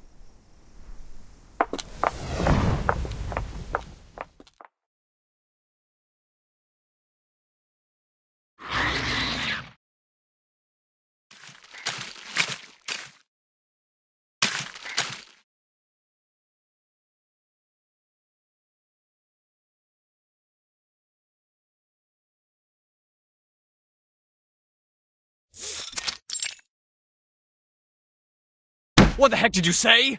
What do you mean, no other progress? Progress of the Uluru Stadium renovation? Who the heck will buy our newspaper for this piece of shit?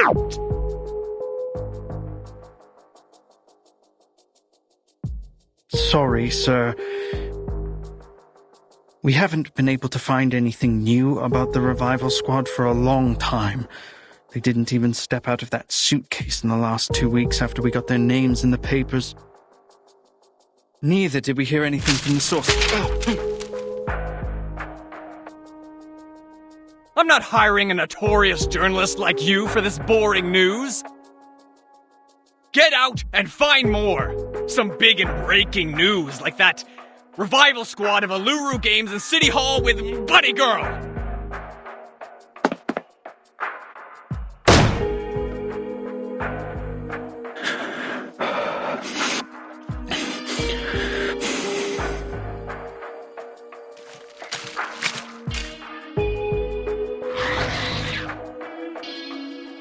It's you. Good timing.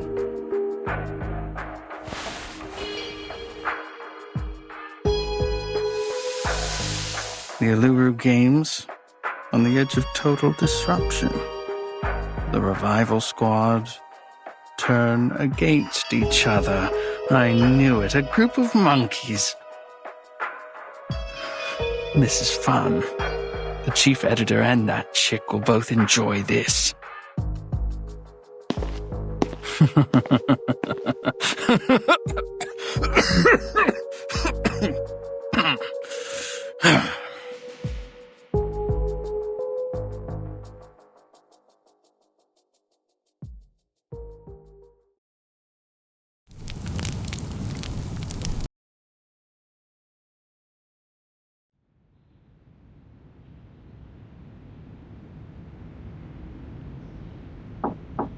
Hi, it's Vertin.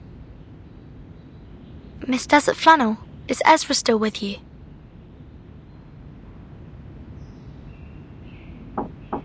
Miss Desert Flannel? Sparthodea has decided to supervise the construction herself, and Ulu is now with her at the site. I'm wondering how you are doing with Ezra. No response. Are they... not in the room? I knew it. Huh? Showing Ezra what the world is like. Be right back. Desert Flannel.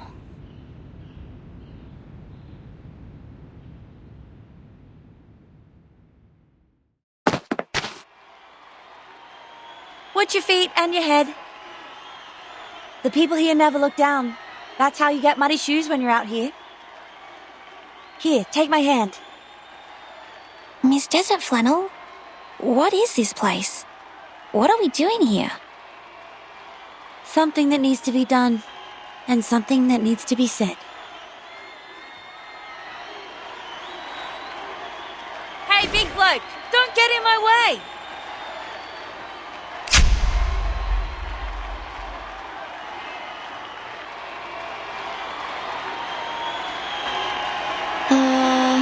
This is...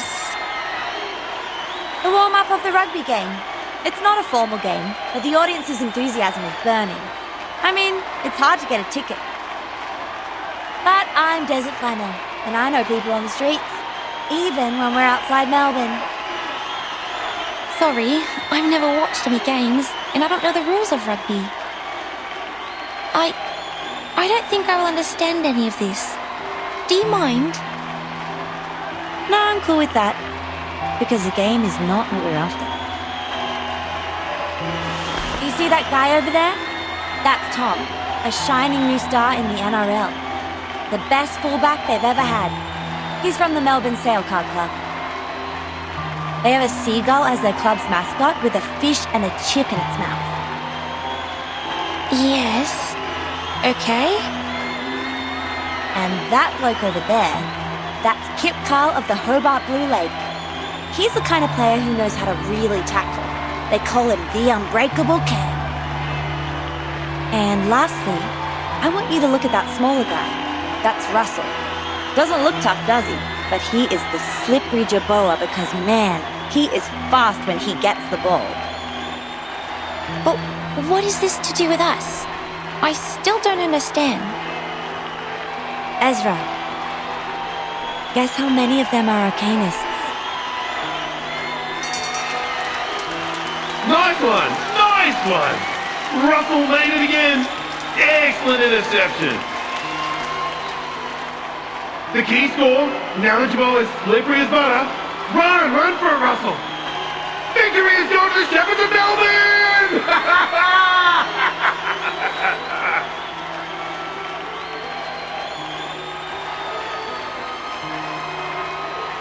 Russell! Russell! Russell! Russell! Russell! Russell! Russell!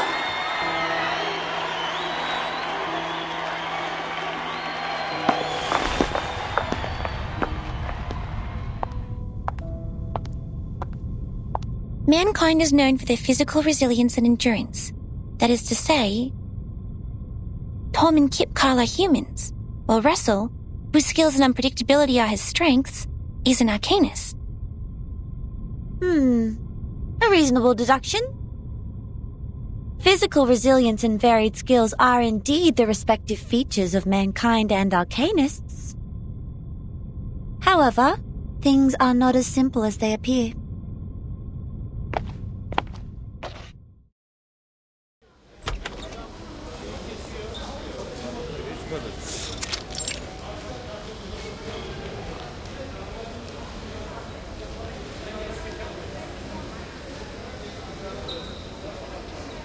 In fact, all of them are Arcanists. Give me that thing. Here. Be careful. Don't overdose. Painkillers are addictive, you know. And the newspaper's gonna interview you, champions, so don't get high in front of the camera. Hey, listen.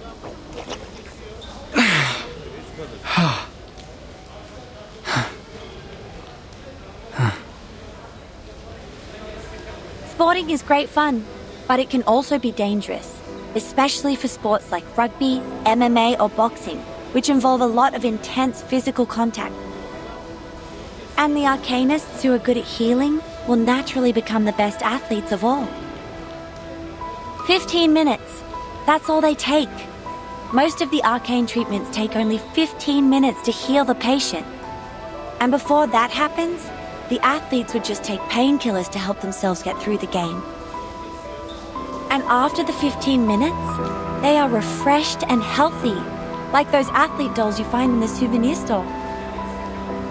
They can slide, impact like a maniac, and don't have to worry about missing any important sporting sessions if injured. This is an advantage? That's right. An unbelievable advantage. But are they really as good as they look? Their glory comes with a price. Ligament damage and the irreversible tears keep recurring. But there is still an elephant in the room. It paces around, making noises which are unfit for the place, like this conversation we're having in the locker room.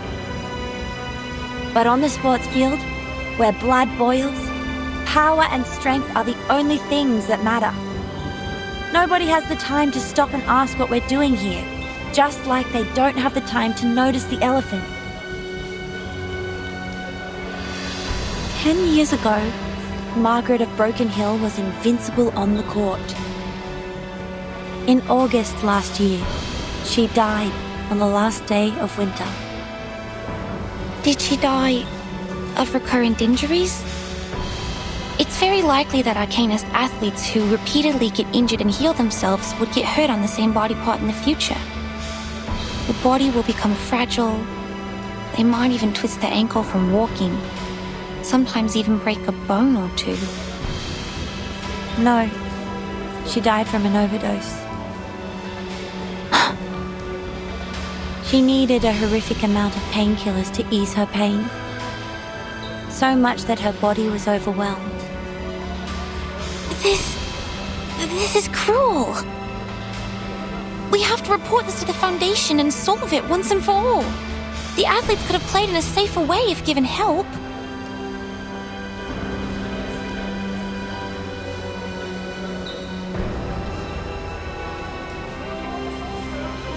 But what if I tell you the Arcanists also don't have a choice?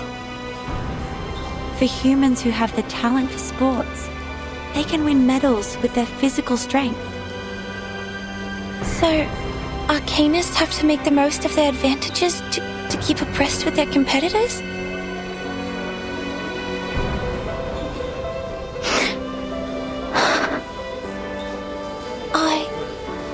I had no idea. I'm sorry, truly.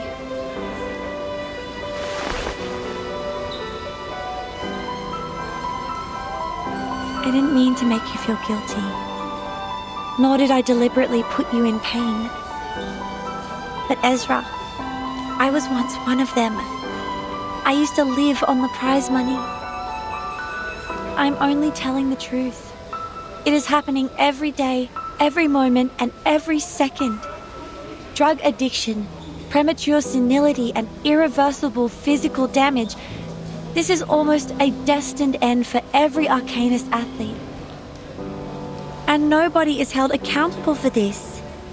Not the clubs or the hosts of the games. Drug abuse is a personal behavior. That's it. Those people who are passionate about sports and don't want to lead a life without them. I have no idea how they would make a living or handle a quiet life, so I know they don't have much of a choice. The sport industry of humans is generous. They offer equal chances to human and Arcanist athletes. But it's also cruel, and the athletes are like the girls in Cinderella's story who wish their feet would fit the glass slippers. They have no choice but to cut off part of their heels to earn the glory. This isn't fair. These sports and rules are not appropriate for Arcanists. They have been treated unjustly. They aren't taken seriously and respected as athletes. Is Spartadia one of them? That's why she was so furious. So the rumor that they are turning against each other is true.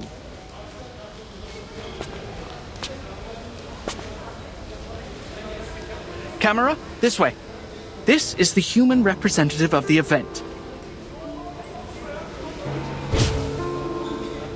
You were that paparazzi.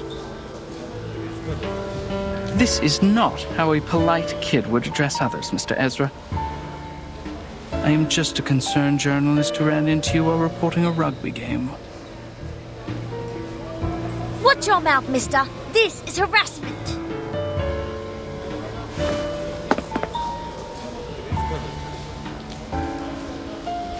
We are cornered.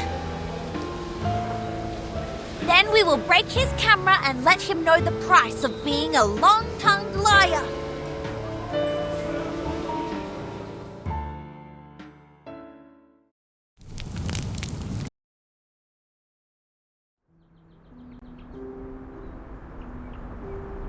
Spartadeia, it's not all your fault.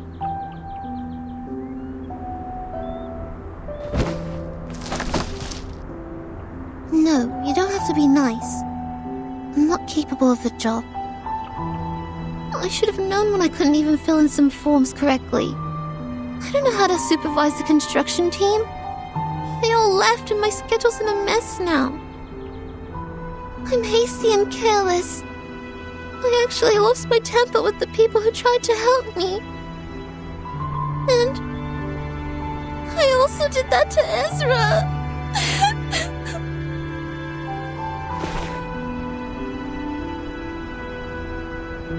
I know he has no ill intention, and he's not a bad guy. Maybe some humans mistreated us, but that has nothing to do with him. And all the others. I should have got out of his face right away. I screwed up the Uluru Games. What I did was not out of friendship or sportsmanship at all. I'm just a nuisance. I'm not qualified for the priestess.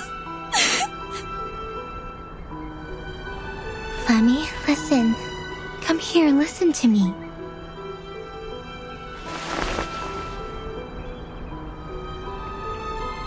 Everyone makes mistakes.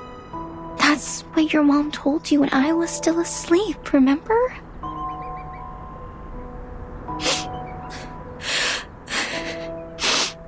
Yes. Everyone makes mistakes. Especially young people. We were of the same age in the past. It feels awkward to talk like an elder to you. But now, I have to address you as child. You are 14 now. Remember what I was like at your age? I appeared out of the campfire, so young and naive. My flame was beautiful, yet lethal as well. I couldn't control myself, not to mention understand others. But my situation is different. I said something really bad, and I already... It's impossible that you make no mistake or do everything perfectly. You just need to face them and learn from them. You stepped into the muddy river, that's fine. Just keep going towards the clean stream. The point is, you must know your mistake and apologize to the friends you've hurt. You still have room for improvement and the opportunity to avoid the lasting regret. Lasting regret? What's worse than what I'm dealing with? I can't think of anything. Ooh, I'm screwed. Maybe Flammy is a better choice for you than Sparthodea. My name has changed, and I can no longer be your best partner. Neither can I be Verdon's good partner, nor Ezra's, nor Desert Flannel's.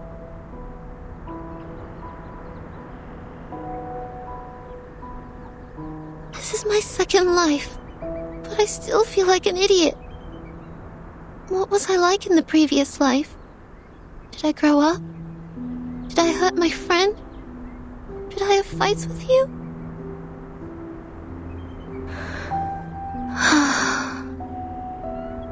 Remember our fight, Flammy? Yes. We were arguing who contributed the most to the first games. What a trifle. That's right. We had a huge fight over this trifle. We never meant to win the fight. All we wanted was recognition and love. But in the end, we didn't talk anymore. This lasted for several days. Then I tried to find you to make it up. Make it up? I don't remember that at all. Because I didn't make it. You were in the distance when I found you. The next second, you were attacked by a toxic red snake ambushing from the bush. Its venom made you pass out within seconds. The witch doctors stayed by your bed for 3 days before they sent you to the grave. I didn't even have the chance to apologize.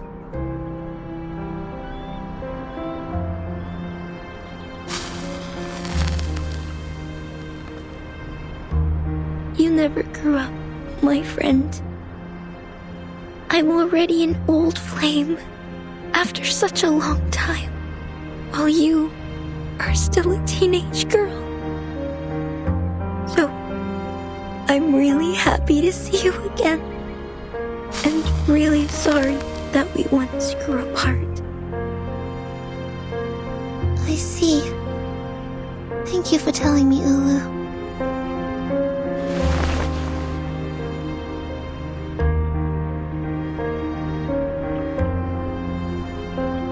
my heart, dear friend. We once burned together as a whole. No one knows my heartbeat better than you do. I will grow up as you wish. I will find Ezra and make it up to him.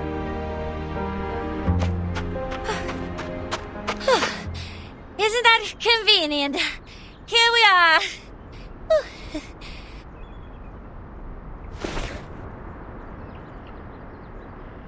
Desert Flannel, Ezra, what's the hurry?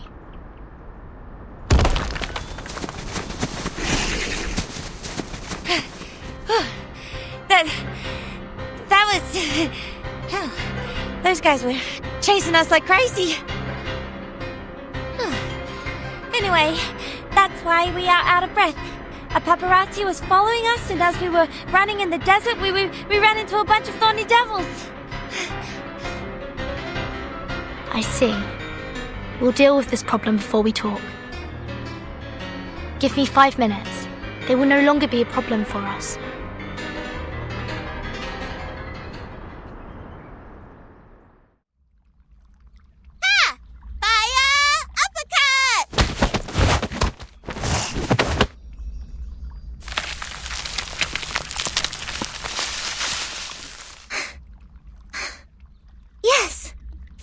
Drove them away.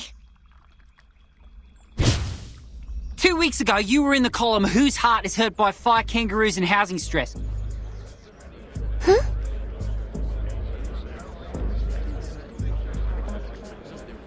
Would you care to make a statement? That was just an accident, not a misconduct. The fire goes out of control very easily, as it's fire after all. Young people.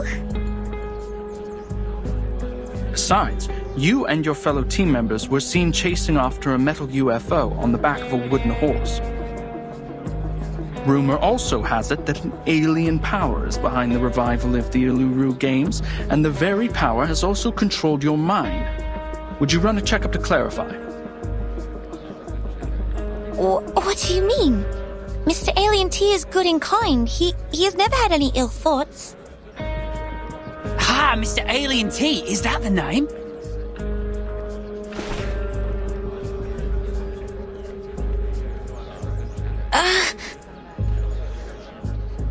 So, you've known this alien well. Are you involved in the evil plans of taking over Earth? Are you an evil scientist? When and where did you first meet this alien as an evil scientist working for Laplace? What was your first thought of the meeting? The answer is much simpler than you think.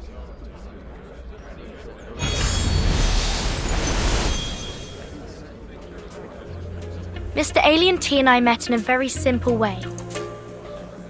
It was in the office of a Foundation branch, New Mexico, USA. My first thought, well, there's a UFO here. Vernon, you're back! Huh? What's that thing beside you? Greetings, Miss Spartodeia. I've heard about the legendary story of yours. He's a hat, as well as a helping hand. And greetings to everyone. I'm Slouch Hat. Damn it! Go! Go!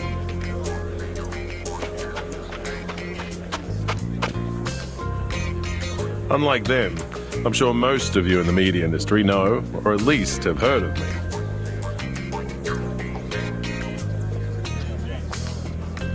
I'm a member of the Northern Australia Rangers, also the spokesman of the St. Pavlov Foundation Australia branch. These days, the reopening of the Uluru Games has attracted much focus, and speculations have reached such a pitch that we have to respond. Here, I will answer your questions about the Uluru Games. Starting from you, the ardent Mr. Makawar.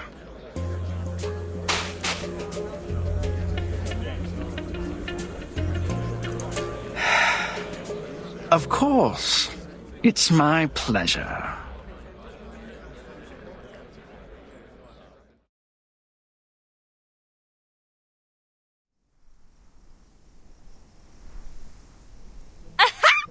did you see Mako's face? Oh, it made my day. I feel happy, contented, overjoyed. Now that we have the Foundation's people on our side, he can b*** off for good. You know him well. He's our enemy, Verdin. He's your enemy? Mind what you're saying. We are not enemies. I don't even know him. You don't even know him? And he's not your enemy. I don't quite get your relationship. Things can be complicated between men and women nowadays. You're still too young to understand it. Don't worry, you will get it at my age. So it's a kind of experience one must grow old enough to learn. The current life expectancy is 50 to 75 years. I don't think I will ever reach your age. No. Don't put it like that. You're confusing the kids.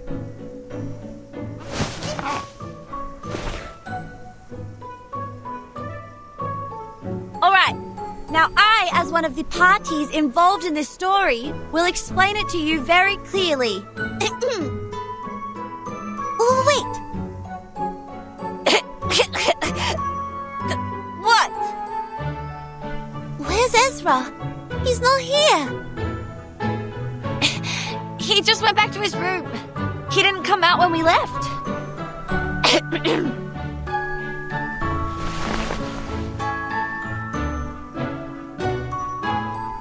Are you going to talk to him first, or will you stay for my little anecdote? I won't tell the story again. It's way too embarrassing to tell twice.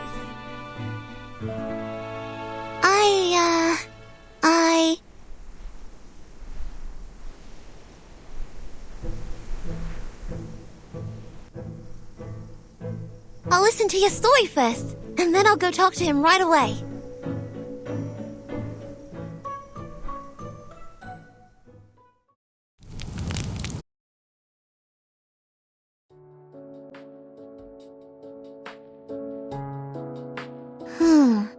Lights? Checked. Width of the entrance? Checked. Support structure for the ceiling? Checked. Camera parrot for broadcasting the games? Very fluffy, so checked.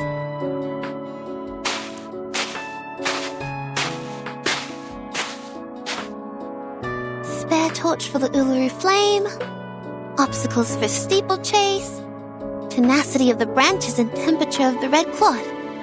Alright, checked. Only one more item to go before the flame lighting ceremony this midnight.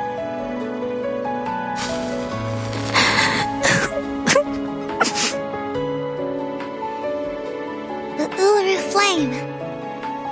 Huh? Ulu, you alright? What's with the tears? Did I make you sad again? No, nothing. I just have sand in my eyes. Sand is common here. It gets into your eyes very easily. Just like when my granny saw me walking for the first time. Young lady, you should have preserved the dignity of this old flame. You burned me! Ulu burning hot and energetic. Checked.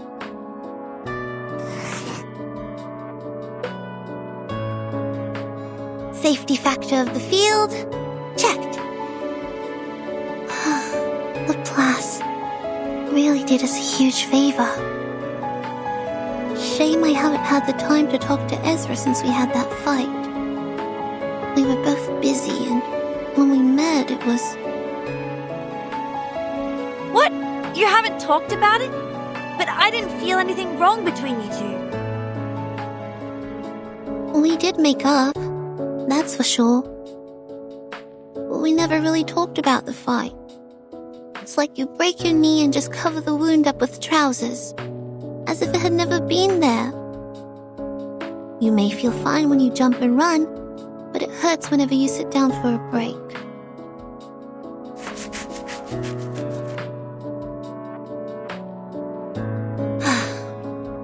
I wonder if Ezra and Verdon are going well with the patrol. Relax, Flammy. It will be the opening ceremony tomorrow. Our checklist is even more intricately designed than a robe made with pine needles. Besides, the bunyips haven't turned up in quite a while. Everything is working like an unsinkable ship at sea. There isn't anything that may cause it to sink. All right, but the last ship that claimed to be unsinkable, what was it called?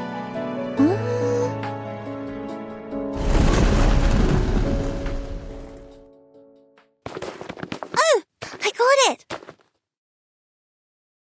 We have an emergency! It's called the Titanic!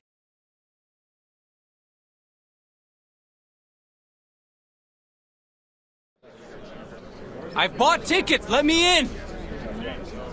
I came all the way here just for the Uluru Games because you said that it is open to all for the first time.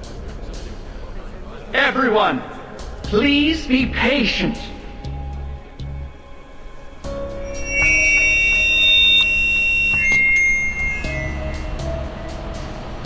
We are now standing at the entrance to the Uluru Stadium, and this is where the rumored reincarnator will come with flames and bring about the rain. The rain will comfort the thirsty travelers and soothe their dry heels. I guarantee you, as the ambassador of the games, that no matter what your lineage is, you are welcome here as long as you have a ticket. All you need to do is wait patiently and with sincerity. Sincerity? We followed the guide and circled around the desert for a whole day. We need water and food. Some kids have become dehydrated. Yes, we need water. We need to get into the Uluru Stadium. You've promised us. We need water. We need to get into the Uluru Stadium. We need water. We need to get in the Uluru Stadium. That's right. Yes, that's right. Revival Squad, I'm sure you'll enjoy this gift from me. We need water! We need to get to the Uluru Stadium! We need water! We need to get to the Uluru Stadium!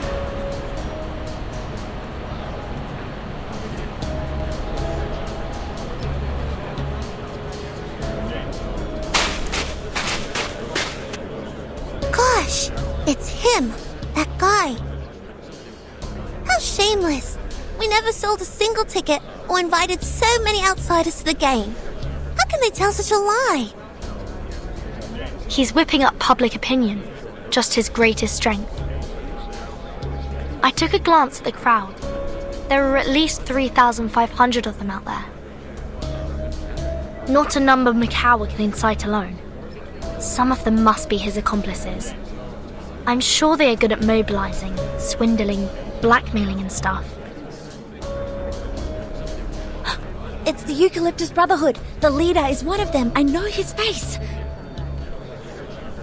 Darn. Seems like they're not going to make this easy for me since I took their tickets. And there's Makawa. How convenient for them. We can't just leave them here. Outside the stadium, they have no food or shelter. They'll suffer sunstroke in no time. How are you going to handle this? Desert Flannel, do you still have those fake tickets? Yeah, why? Sell them. Excuse me? I thought you knew that I'm not doing this for money. I'm doing it for... I know why you need money. You've always wanted to buy the house where your grandmother spent her life and raised you. It's important to you, just like the Uluru Games to me and Ulu.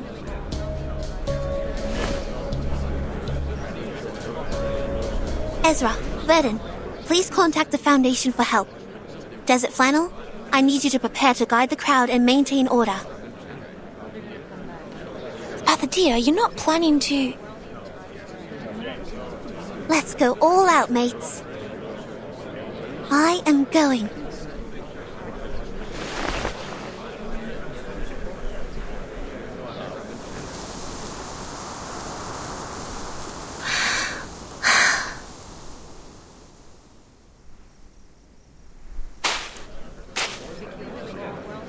Everyone, your attention, please.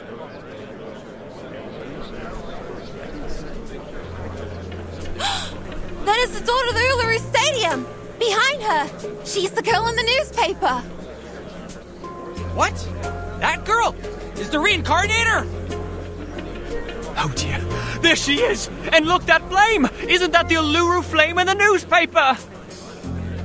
Open the gate for us, priestess! Show us the Uluru Stadium! Open the gate for us! We have tickets!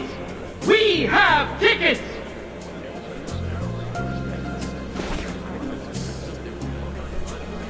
Open the gate for us! We have tickets! We have tickets!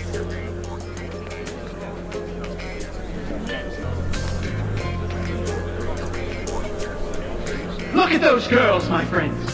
That is Miss Spathodea and Miss Ulu.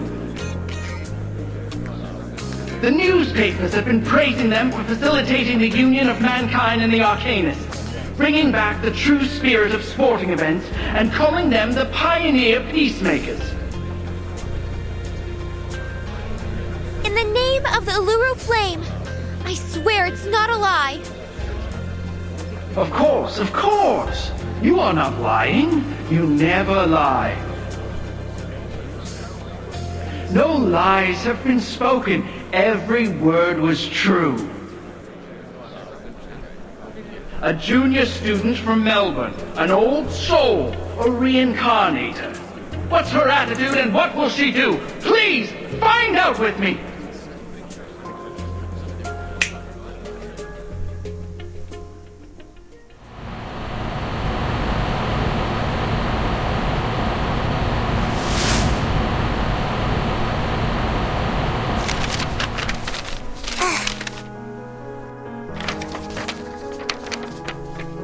Humans? What are they doing in the stadium? The world is full of sports games for humans. One after another and another. Guide Arcanum with science. Tame the Orderless power with sense. And now they're even taking away the Uluru Stadium with metal bars. That's... How ridiculous!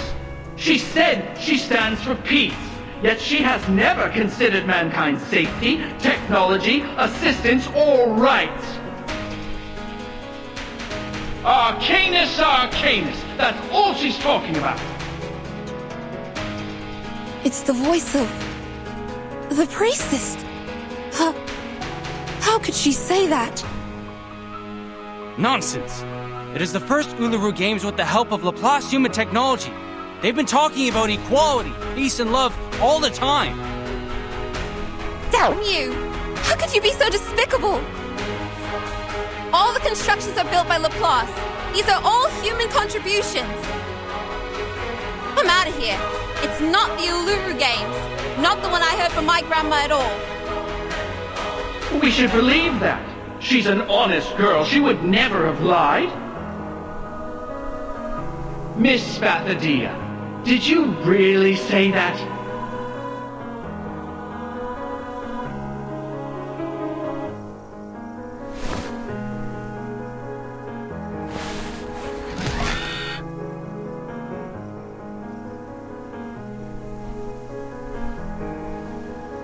Flammy, confront it.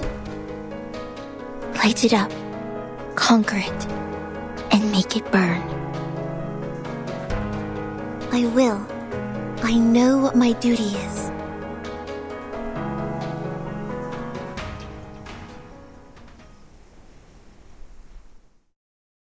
You were right, Mr. McElroy. I did say that. I take responsibility for every word heard in that photo. But people, listen to me!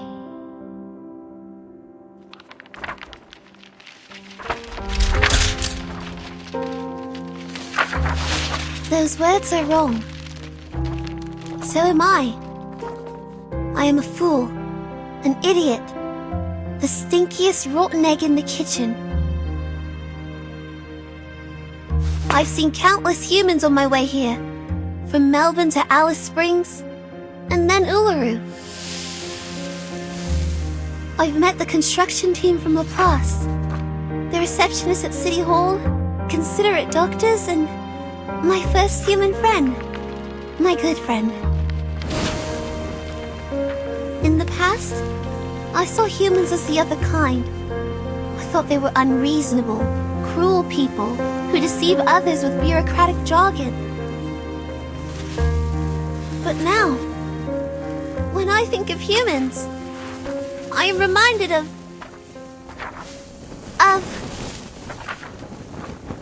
my friend. My gentle, brave, smart, selfless, clumsy human friend.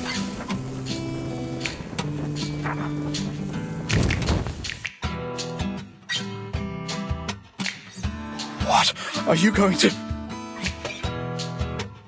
Confront it, light it up, conquer it, and make it burn for you.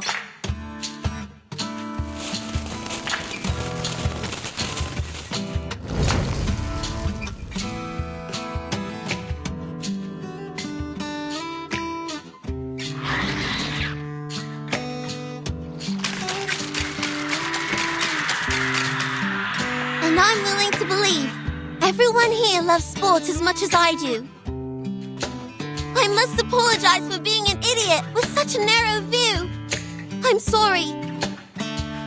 Now, I hope everyone can enjoy pure sports and have fun sweating.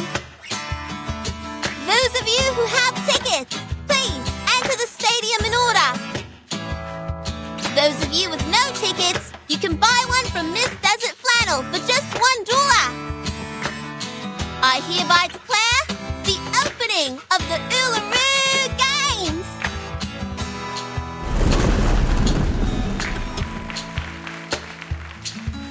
Everyone is welcome! Damn it! How come? The source has confirmed the rift between them. Run. If I'm fast enough, there's still a chance.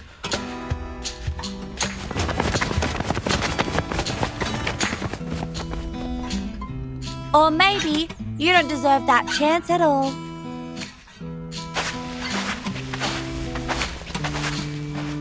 We've got a helping hand. More than one hand. Aha! This is what we call the hammer of justice. Take that, you little long-tongued pig! I will pull your tongue out through one of your eye sockets. You should have known better than to mess with me.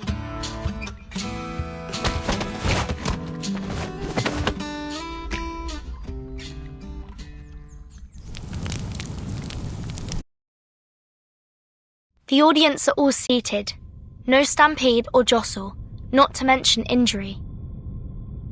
All the human athletes have registered, and their mixed sporting events with the Arcanist athletes have been properly planned and are ready to start in 3 days. I'm done. I can't even move a finger right now.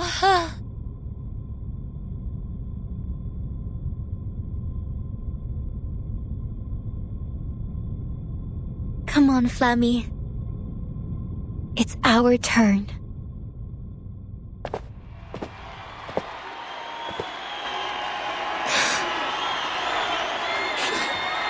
Together we walk on this glorious path together, Ulu. Run. Get yourself running, child. Light up the Uluru torch as you have promised. As I have promised.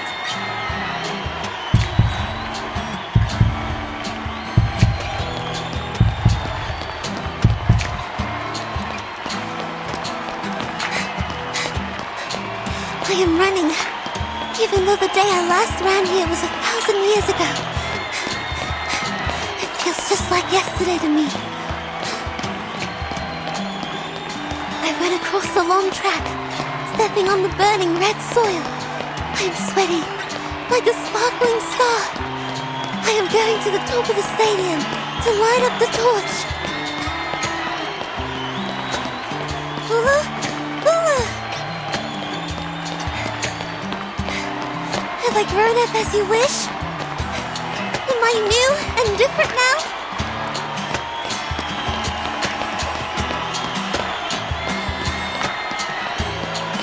This is just a moment of my life, but I know you've waited 1,000,000 days and nights for it. I want you to be proud. I want you to be happy. My friend, my dear friend. You are already my Flammy, but you are actually more than that. You are also my Spatodeia, my little girl. You have grown up as I have dreamt of countless times. The snakes here didn't lay a single tooth on you. Both your body and mind are intact. Hey, what's that? The Uluru flame is dropping water.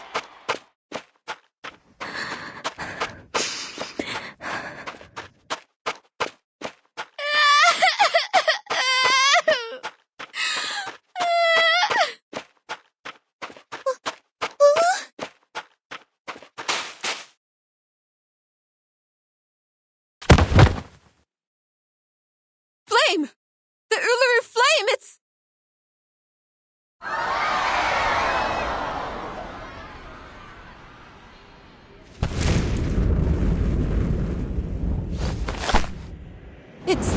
It's the kid of Laplace!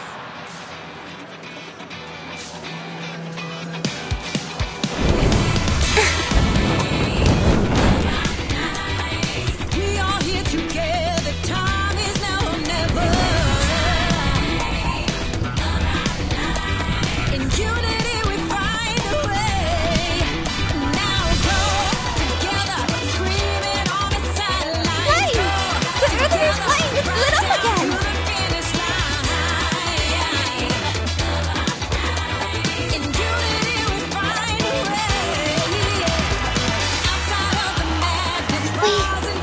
We did it! The opening ceremony took place just as we planned. Yes, yes! We made it! Thank you, Ezra!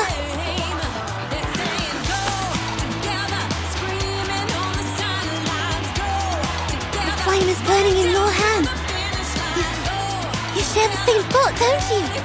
It wouldn't have burned on you if you weren't wishing for the game sincerely. Yes, I do.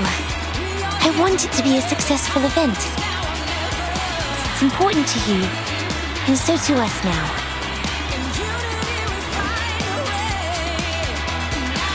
Mankind and Arcanists who are here with us or following the event through radio, TV, or internet, I invite you to witness the blazing of the Uluru torch. She is Ulu, the noble spirit of peace, hard work, and competition.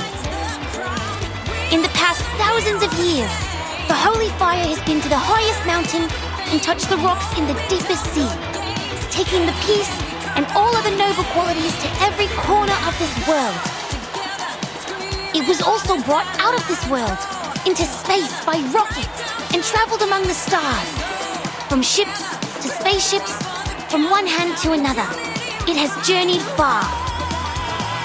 And now, for the first time, the torch to be lit has come to the flame. The flame is burning in the joint hands of human and Arcanist. We hereby swear we shall forget the hatred, conflict, turbulence, and chaos of the past. We shall run in the name of sportsmanship. We shall walk in the original form of men. We shall compete against each other, not for victory, but for participation.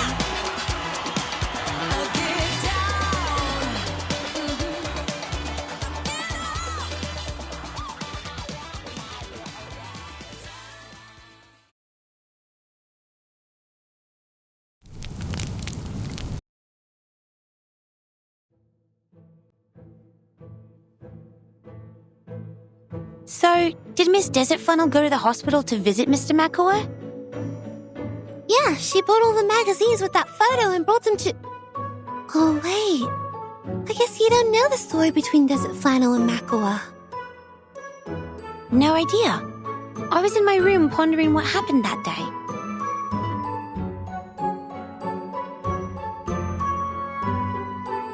Don't look at me like that.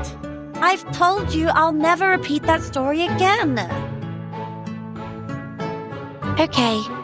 I guess it doesn't matter if I never had the chance of hearing it. It's just a story.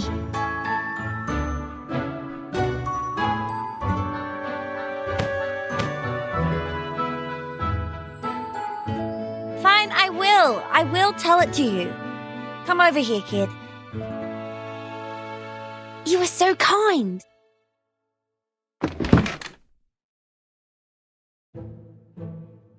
You must all know that I have many jobs. These part-time jobs eat away most of my time, but the clients who gave me these jobs never let me go home empty-handed. If you were me, you'd know that if you are willing enough to take as many jobs as possible, you'd meet some strange clients. Like going to a school day pretending to be someone's mum, or braiding the hair of a punk hound in 302 pigtails for a blind man. Or waiting for a rare bird at midnight, carrying a camera which was expensive enough to pay for my apartment. I know. Sometimes my colleagues in the class would also hire others to help collect information they need. But if we have the time, most of us would prefer to take a walk in the forest and try our luck. Yes, that's exactly what my client said. He paid me well for the job. So generous that I stared at the dark and waited for that pink torch hummingbird to show up, despite my bloodshot eyes. 1 day, 2 days, and 3 days passed. I didn't even see anything like it. But I saw a wonder beast, just as extraordinary as the hummingbird.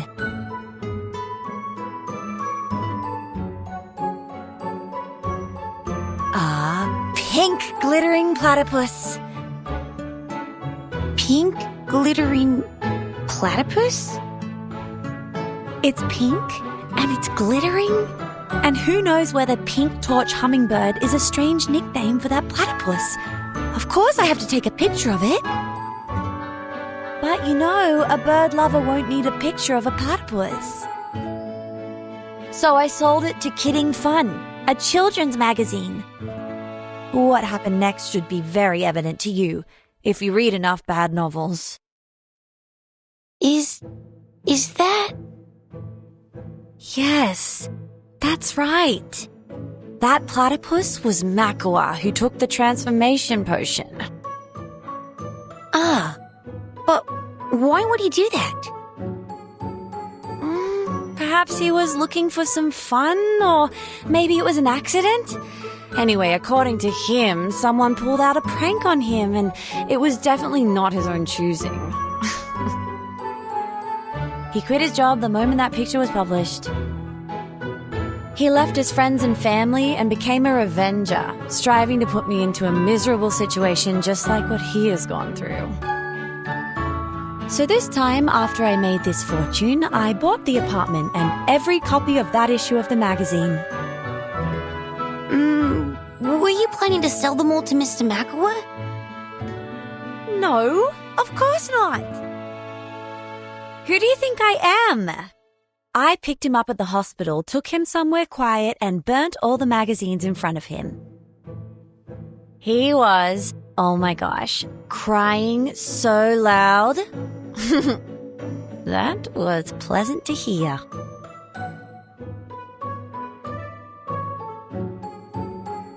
Miss Desert Flannel, Miss Sparthodea, and Mr. Ezra, the interview is ready to start. Please follow me to the stage.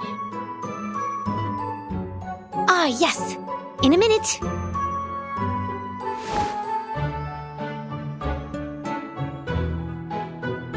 Did you get the ending of the story? No, not really. something neither Arcanists nor humans can understand. Perhaps we can ask Vertin later. She's a bit older than us, but she's not here today. I think she went to the stadium with Miss Ulu.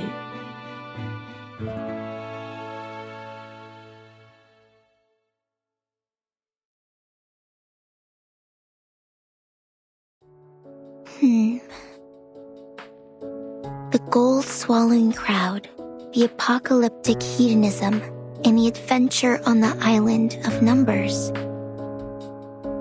So this is what the world has become when I was in slumber for all these years. I have experienced countless rains and have even seen the rainbow above Uluru, but I've never seen anything like the storm.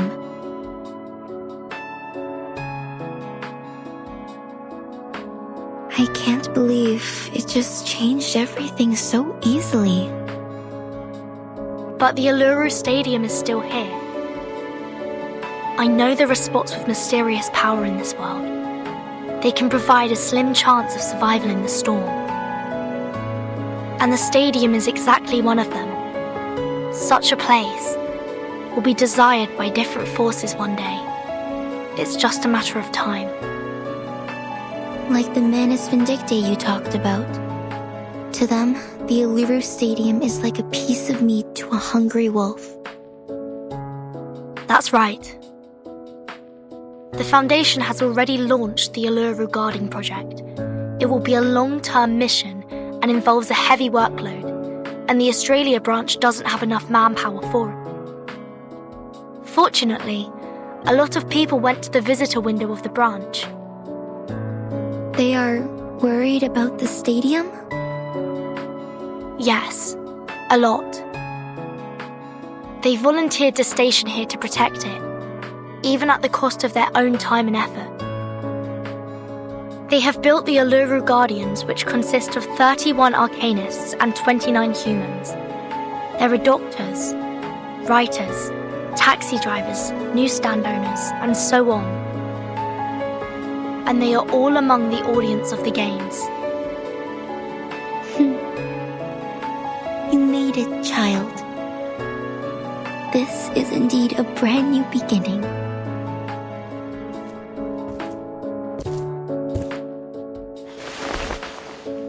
That's why I want to keep it here.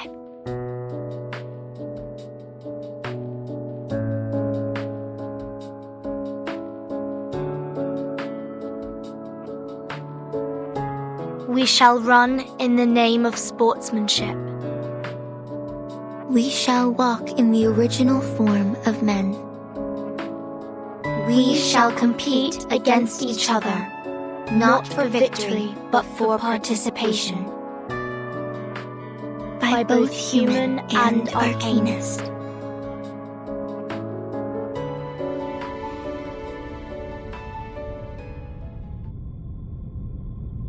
No matter how many times the storm reshapes the world from top to bottom, no matter how the times or the lifestyle change, no matter how ignorant people become, whenever they open the gate to the Uluru Stadium again, they will remember the spirit and faith it has been conveying.